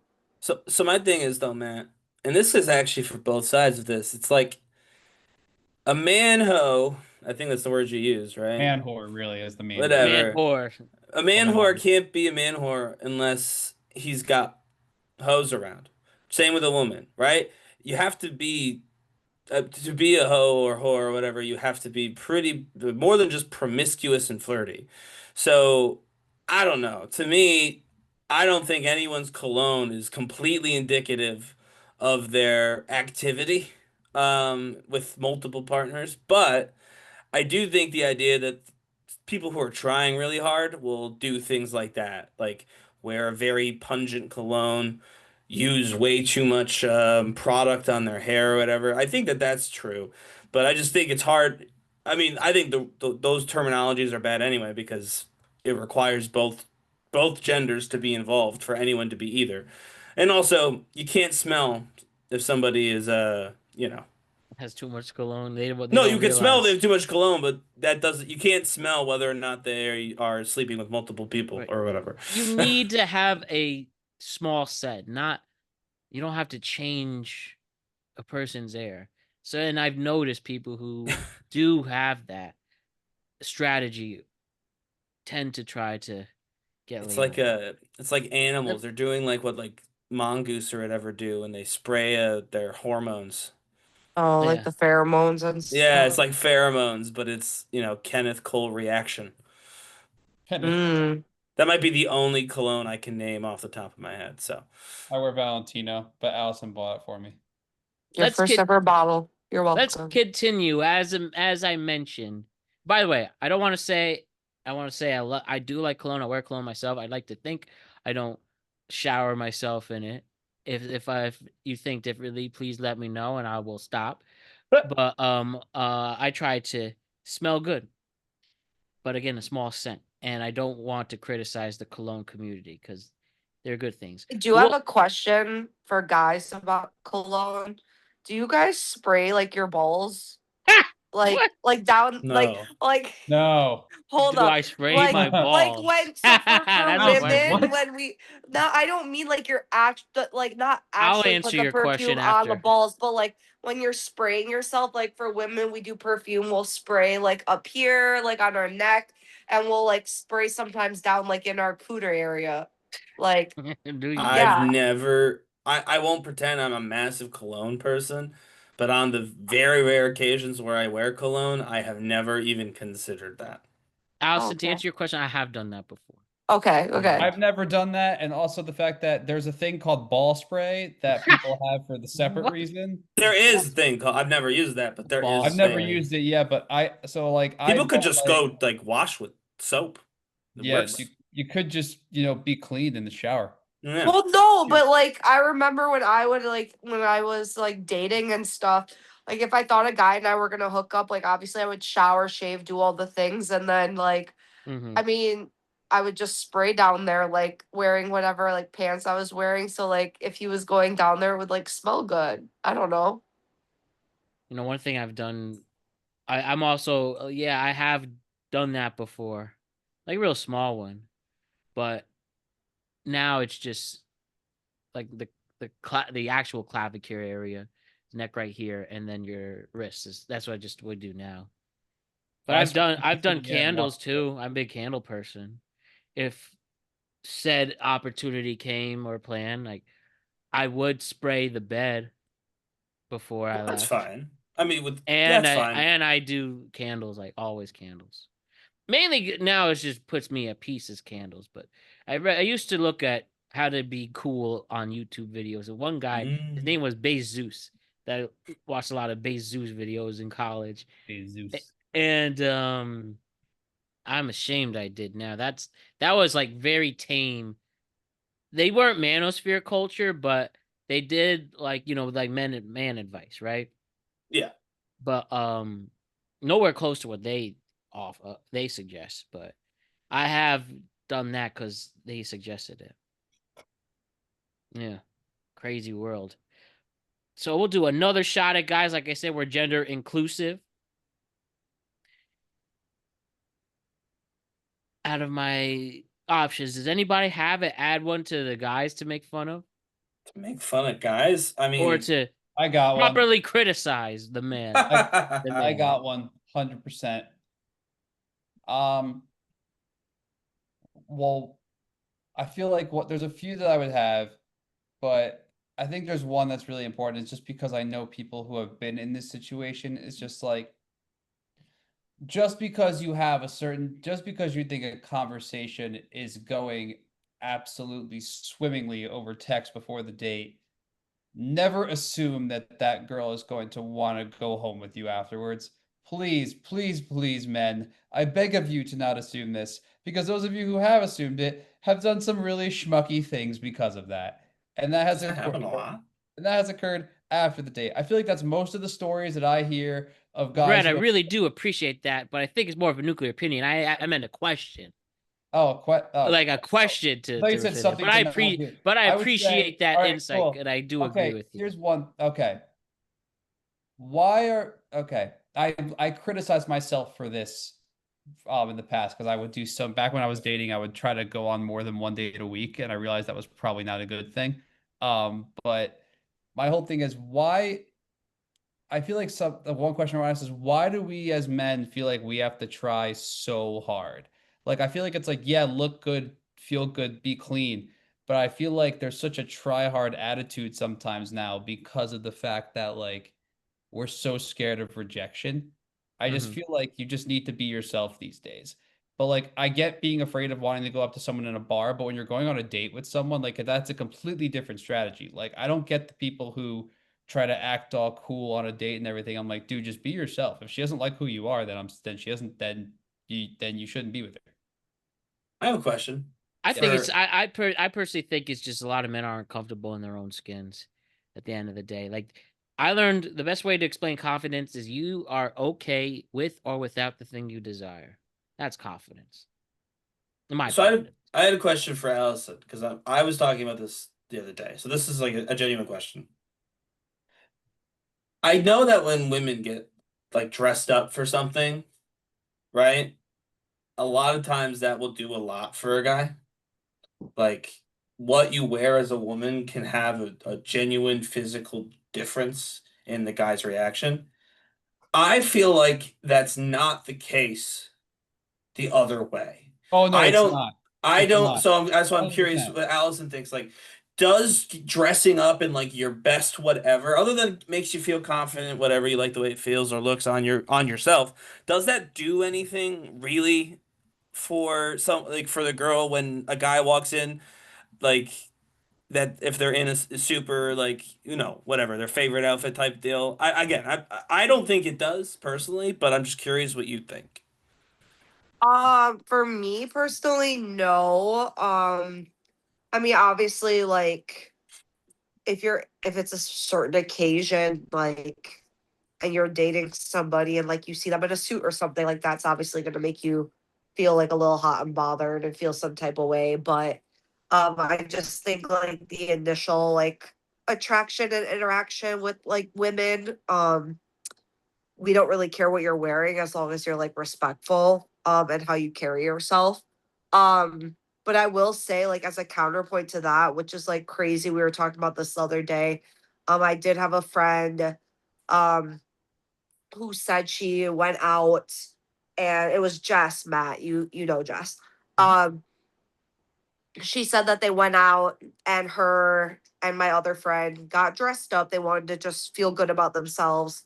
And they went out, and this group of guys came up, was talking to them, and then turned around and started talking to like this group of girls who was like very casually dressed, like cargo pants, sweatpants, baseball hat type of thing, like polar opposite of what they were wearing. And about halfway through the conversation with the new girls walked away, and then she heard the guy saying, like, not even saying, like, literally talking shit about how my friends were dressed because they said that they were over the top and trying too hard, and they prefer girls who are in baseball caps and like casual clothing.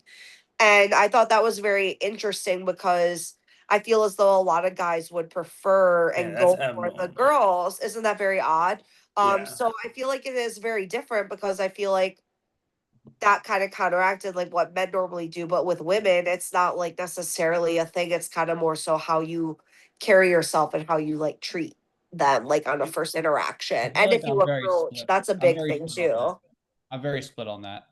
The only thing I can think of for like that specific example though, Allison, is like I'm gonna make some assumptions. This was a youngish group of guys, so late 20s in New York. So they may have made the quick calculation that the larger group of more casual women was more inclined to like go to the next bar with them. If that makes sense, as opposed to, Mm, there was only a group of two, they were dressed up nice, whatever. Like these guys were clearly not trying to go to like a nice lounge kind of thing. They wanted to probably go to progressively sleazier bars in an attempt to go home with somebody. So I could see that if they're like, you know what, that feels like a challenge or whatever for a different day, and they opt out, then I could see something like that. But I think like on a date especially, I think that if a guy shows up in a suit or just shows up in like, a general like a more general, like more casual but still location appropriate outfit, mm, that's not going to change the reaction. Whereas if a girl does the same thing, the guy is going to notice the outfit. I attributed it to putting lipstick on a pig for men. I think that women can see through it. They're like, Mm. yeah, dude, you're dressed nice, but you're not attractive. And I said that about myself in the context of the conversation. But I do think that there's some truth to it. I think women are a little bit, frankly, smarter. And just dressing in an expensive suit or whatever is not going to change their general view of you as a guy in terms of whether or not you're attractive. You're either going to be interesting to them or not, and mm. your clothes are not going to play much of a factor in that. Yeah, and enjoy those good vibes as well. Like I said, it's all about enjoying that company. And as long as you rock and you're rock what you wear and you're appropriate. I mean, you can't go to a restaurant and wear Swim wear a trunks. tank top. Yeah, And I've right. had guys say to me before dates, actually, which is kind of crazy to think about. I've had guys say to me like, "Oh, make sure you like wear something like whatever dress to impress. Like you're trying to impress me." And I'm like, I'm Well, not if you say out that, here to impress you. yeah, if you say that, you're genuinely a jack off. Like, stop. I would never say that. That just don't say that. It might be true, and you can definitely be thinking about it in the back of your mind. Like, I'm not going to police your brain. Don't ever text that or say that over the phone to somebody. Just be respectful. I will say this: on Allison and I's first date, I wore a dry fit shirt and cargo shorts, and she wore an Aaron Judge jersey. Y'all knew each other though, so that's No. We had never Oh. met at that Oh point. shit. Okay. I was We had on my never- way to the Subway series. Ah. She Okay, I asked that did makes sense. say before though what I was wearing, so that He way I asked me was like, before if that was okay, and I was like, I'm totally cool with that. I'm a big Yankee fan, so like, I would like, but it was a conversation starter, right? Like it started a really good conversation, and like and obviously look where we are now. There you go. Beautiful. And the last thing, Penn Bagley talking about casual dating. Here's a question. Yes, on Call Her Daddy. I saw Alex Cooper's gonna be a mom. Congratulations. And With Penn Badgley or someone else? no, someone else. And then I think his name is Matt though. Matt But, Kaplan, her husband. Okay, thank you. Can you actually be casual in casual dating? Here's Penn Sure. Bagley's take. no. Casual dating. What do you feel about that for people? Never casual. Is it ever casual? Is it ever casual? Show That's the me question. somebody who really, truly is casual about it. All right, Penn, relax. I'll wait. I'll wait. Not that they act casual about it, that they feel casual about it. I'll wait. Please, I would like to see it in the comments. I think that some women would ask back to you, Penn. Mm-hmm. I wish he didn't feel like it was casual. I'm telling you that he doesn't understand the ways in which it is not casual for him either. Casual dating. What do you feel about that? So how do you feel about that? And how do you feel about his answer? It's very broad in my opinion, but I do think sometimes a lot of people have forgotten the actual definition of casual dating. And I feel like when someone says I'm looking for casual dating, I could be completely wrong. Now, I could be completely wrong. So let's just take this with a grain of salt. But I feel like people just mean they want to go on dates with people. Like I always assumed casual dating was go on dates with someone, maybe you hook up later on after 2 or 3 dates and maybe see what happens from there. And maybe they just become someone you hook up with on the regular, or maybe you hang out with them a lot because you realize that the only time you have fun is when you're getting intoxicated. That's what I always thought casual dating kind of was, but I feel like everyone has a different definition. Like, yep, like exactly. True. What is the true casual dating these days? Like, I feel like we've kind of lost what that actually means. Yeah, that's. I thought it was more lines like that too, Brett. Like you basically, in my opinion, I thought casual dating is we will date, but we will never be in a committed relationship. Like no matter how much dates we go on, how much sex we have, we're never going to be boyfriend and girlfriend. And when it gets into that definition, that's where the confusion starts. But for reference, if anyone wants to know, the official definition of casual dating: a casual relationship involves two people enjoying each other's company without the framework of a serious long-term commitment. Hey, literally what I just said. Buddies. Yeah. Until somebody but question. I have to be honest Yeah, I with you. think fuck buddy is different than casual dating. Yeah, I could think about 2 relationships in my life that at first I thought this was going to be casual relationship, fuck buddies, and then we legitimately date. And I somewhat think that's good dating advice, as long as you set the boundaries first.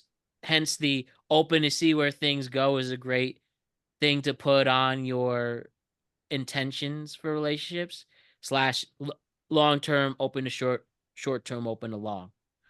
I've noticed my relationships, the strongest relationships, started out that way. It never was I am in it to be in a serious relationship. It actually was a fuckboy situation turned into a real thing. I'm going to see if I can match Penn Badgley's intensity with my own answer. But is casual dating not technically, by the definition we just heard, the same thing as having friends? But friends who fuck though, Your definition that you read from, I don't know where it's from, never mentioned that. I always thought that's from the Webster Merriam-Webster Yeah, dictionary. that's I wasn't being mean. I genuinely just didn't know where it's from. But yeah, no, the Webster dictionary doesn't include intimacy in the physical sense on their definition. That's So just where, again, that's just where the Pandora's box, in my opinion. Like, can you be friends? Can you have friends who fuck? If I have Right. made up friend Josephine, hey, we're friends. We drink beers. We talk about the Yankees. We high five each other. And then when we're both horny, we use each other's body for intense sex, where we go and hang and touch our private parts and go wow. in. Like, Right. that is what it is. That's by your. And that's so by my that right, definition. and so the question That's weird. and so then the question then is that casual dating? Are you casually That sounds dating like the a big ass fictitious mistake. Josephine? But that's what I mean. And But it's I like, know what you're saying, though. That's why it's such a hard thing. and perhaps more interpret. importantly, I actually don't know that the info that you need to actually answer that question is the definition of casual dating. I think the definition of serious dating is the one that needs some actual work. Because you could want to be in a relationship, but not necessarily know or care to know where it goes or when it ends. You just like this person, you want to get to know this person, see where it happens. I think a lot of some of the longest lasting relationships technically started that way. So the casual bit, does that exclude long-term relationships where you're monogamous? I don't see why it must. Yo, they came out that Mr. Feeney, his 99-year-old, he's 99, his wife's 96. They have an open relationship. That dropped today. who is out who is out there doing sexual favors for Mr. Feeney at 99 years old? This is Boy Meets World. That is somebody. That is an insane thing that you have done. I Don't heard tell those. us, I by heard the those way. Don't tell retirement us. communities. They get freaky in there. Yeah, but that's with other people, right? Like their age. I'm like, is that what's happening? I guess. I don't Also, know. at 99, I don't want to know either. At 99, that's a lot of motion at 99. I think. I don't know. He's still kind of with it though. By the way, he's still pretty with it for a 99-year-old. Well, you could be with it, but like, I hope I'm with still your fucking head. and clapping cheeks at 99. I mean, we all hope for that, Allison. That's never. That's where the technology, the medicine. No one comes is in. against that. That was I'm just so saying, unhinged. it's crazy that at 99 and 96, they're like, you know what would be really cool if we got a third involved in this. You know what I mean? Like, that's an insane way to be. Be like, yeah, we actually just recently opened it up. Can explore at any age, guys. Hey, that's where, at the end of the day, though, the ultimate relationship intention is open to see where things go. I think that is perfectly fine. And you yourself have to decide whether you're gay, straight, trans, pan, and everything else in between. What is your definition? And will they agree with it? Let us know how it goes. Congrats on the sex, but if you get a great relationship out of it, I am so freaking happy for you. Nuclear opinion now. Everybody, present your nuclear opinion. What is your hot take on your world or the world around you? Tell me, Brett, Allison, Ryan, and Matt. What's your nuclear opinion?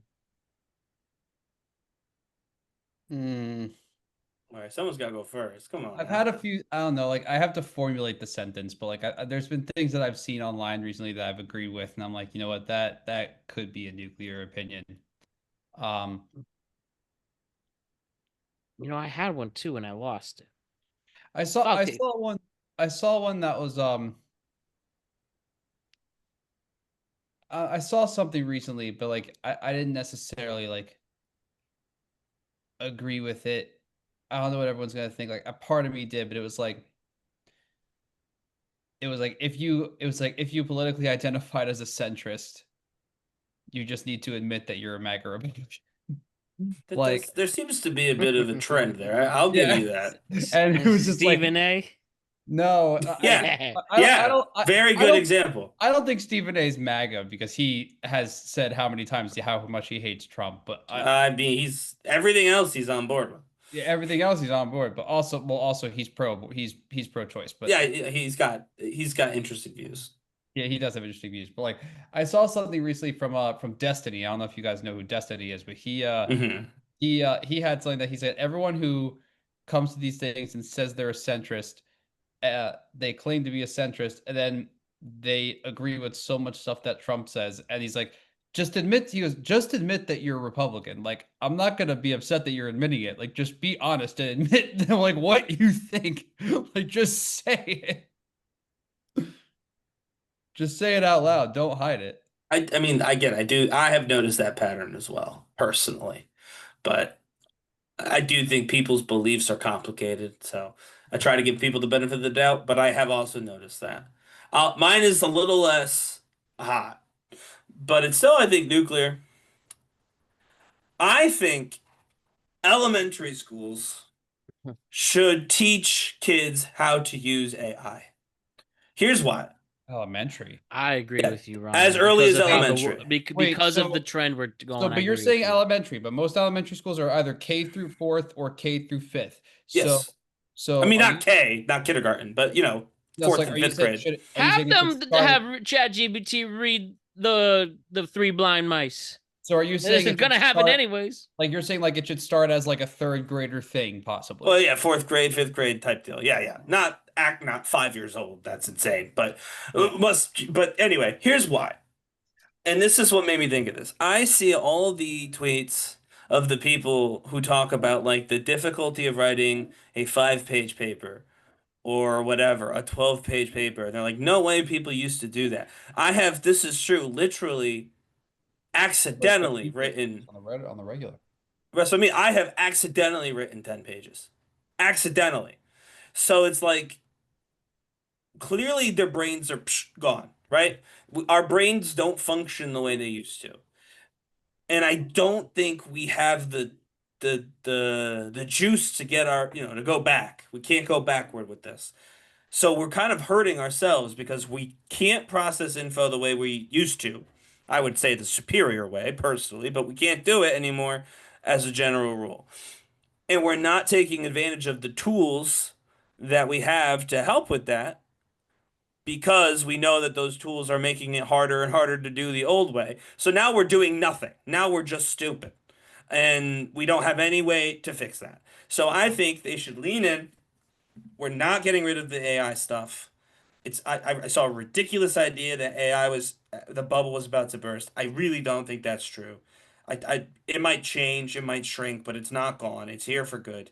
And so I genuinely think we should just start teaching about it, how to use it, and like we should build curriculums around using AI as a supplement to the human mind and not completely to replace it, because if we leave it to people to discover on their own, they're going to just take the path of least resistance.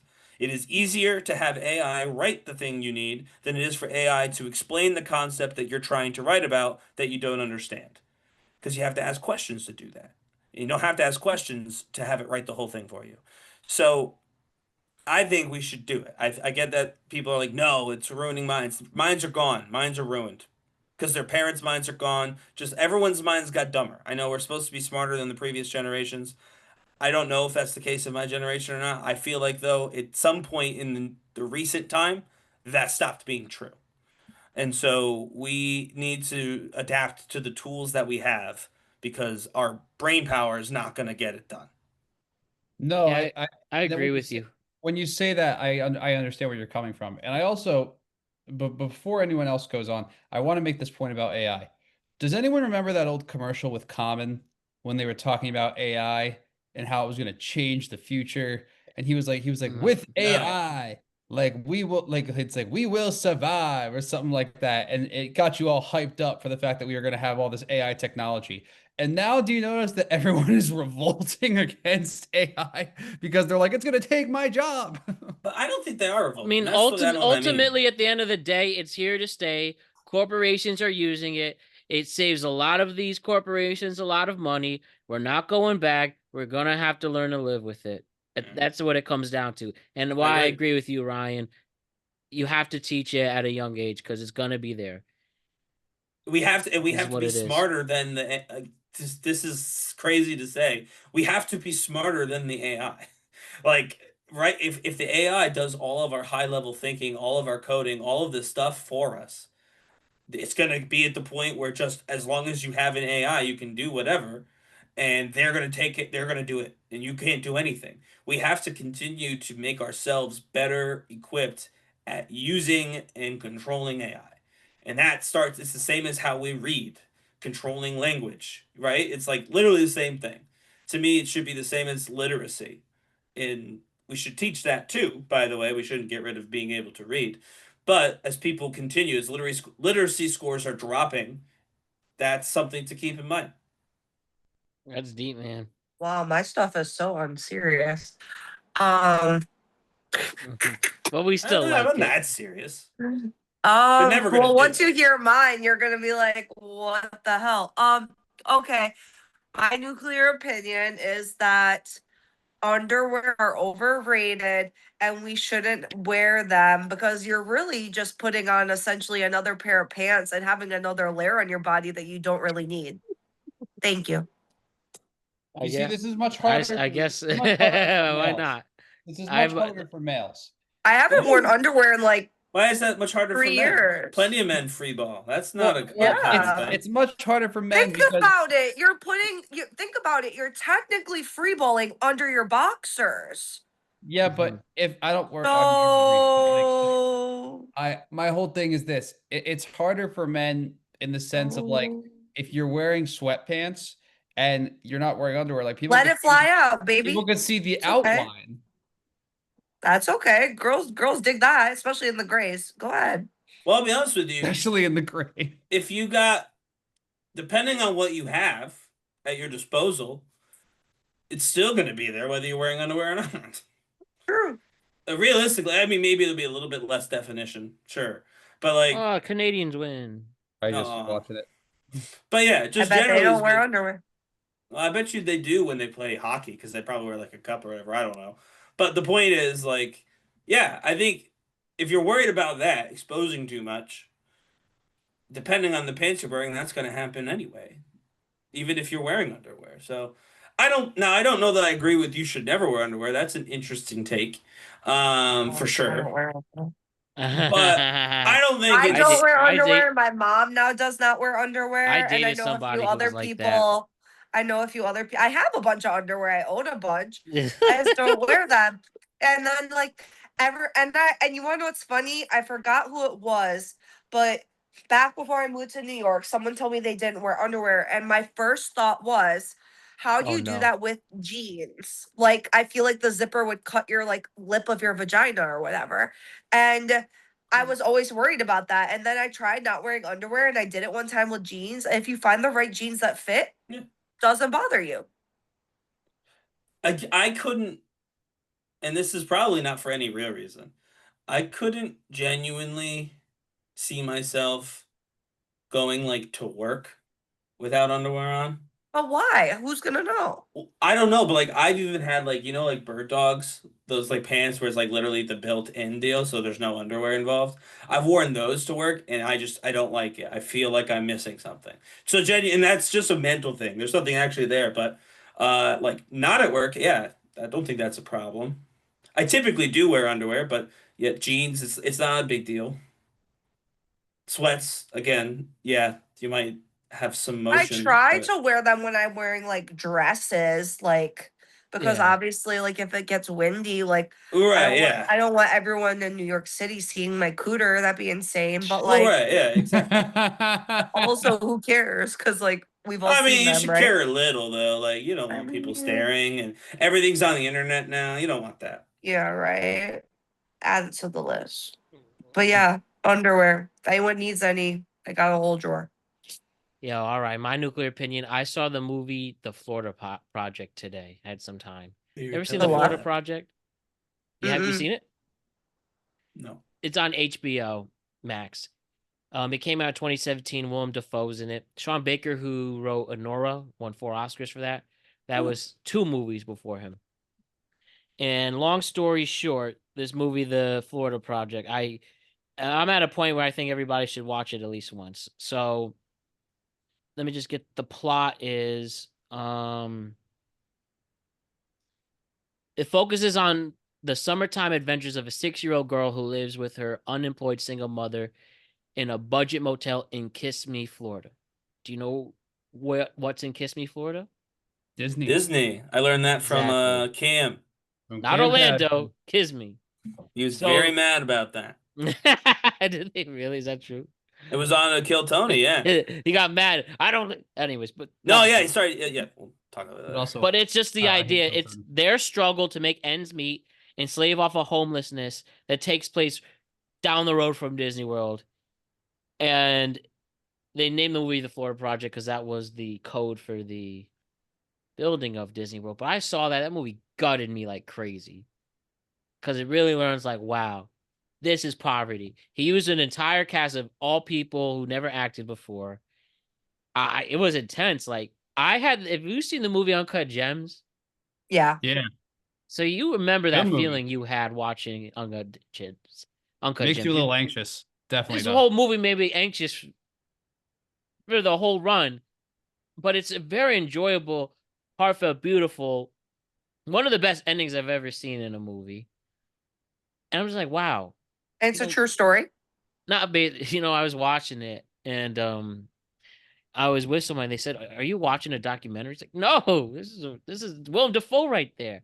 But yeah, I was just like, again, that was one of the few movies that really put in perspective for something that's a work of fiction. Like, wow, people really live like this, and yet down the street is the happiest place in the world. Just something to keep in mind that this really is a great movie about the haves and the have-nots.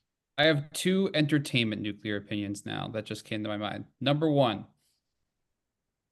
to everyone who loves stand-up comedy like myself, guys, I have to tell you, I've seen him perform live. I've only liked him one of the 2 times I saw him, and every time I see him on TV, guys, Tony Hinchcliffe just is not a comedian. He's genuinely unfunny. Like, I'm sorry. All he does is just say statements, angry statements. Yeah, he's unfunny. But I don't get why he's so famous now. I appreciate the work he does putting first-time comedians on stage and then they get famous, like especially with Cam Patterson getting put on SNL. But Tony Hinchcliffe is genuinely just an unfunny guy who got paid by the RNC to MC Trump's freaking rally at Madison Square Garden. Like, he's unfunny. And back to comedy, my second one, Netflix. Give the roasts back to Comedy Central. My God. I love Netflix, don't get me wrong. But there was something about watching a Comedy Central roast instead of a roast on Netflix. There was something about the Comedy Central roasts, and I miss it. I miss it terribly. Yeah, they didn't make any money when they weren't on Netflix. Yeah. No, I mean, that's the most nuclear opinion we've ever had on the show. I think inarguably the Netflix variant has been more successful by almost every metric than the Comedy Central ones. And Comedy Central is doing it when back when people watched TV. Yeah, well, the Comedy Central ones, the other thing too was like, I think a lot of those people who would do it, they would do it for a charity, and the money that they made from it would get donated somewhere. So like the very last Comedy Central one was Alec Baldwin, and he did it for charity specifically. So I like that idea, but you can't force people to work for free. The only reason Comedy Central made any money was from the commercial space that they bought for advertisements on their channel. So they made a little money from that, but everything that was from Alec Baldwin was for charity. But I quite frankly thought that Comedy Central's roasts were just as good, if not better. And the only reason why Netflix is so successful is because Netflix has no FCC regulations and therefore can have more people say more fucked up shit. Yeah, I think that's the benefit of it. I think that this most recent roast, in particular, Which was hardly advertised, by the way. I never saw a single ad. I didn't either, by the way, but it was very funny once I watched it, once I learned it was happening. But I think that there is a general lack of just like people got all kinds of offended about every which direction about that roast. None of the people who left the arena at the forum are upset with each other. They don't care. It's a roast. They're supposed to be mean. And a lot of times they ask permission before the show if they're allowed to poke fun at that particular subject. I mean, what Shane Gillis talked about that a few times as the host because he had a bunch of stuff keyed up about Cheryl Underwood's former, or I guess her husband, but her deceased husband, and he got permission ahead of I hear that, man. He got permission ahead of time to do those jokes from her. Right. So yeah, we got 30 seconds to go. All right, Allison, Brett, Ryan, great job as always. We'll see you throughout the week. Don't forget, me and Al Greaves talk about baseball this week as well. And if you want to see me and Fresh Faces preview the Western and Eastern Conference Finals in the NBA playoffs, that is available for your beck and call. Back at it with another Tweet Cap on Friday, and you all have a great week. Let's make the most of it. See you later. Rhett Mayerson, Ryan Page, Allison Utz. My name is Matt Brown. I'm the host of the Productive Conversations podcast. Don't forget to like and subscribe, and see you soon.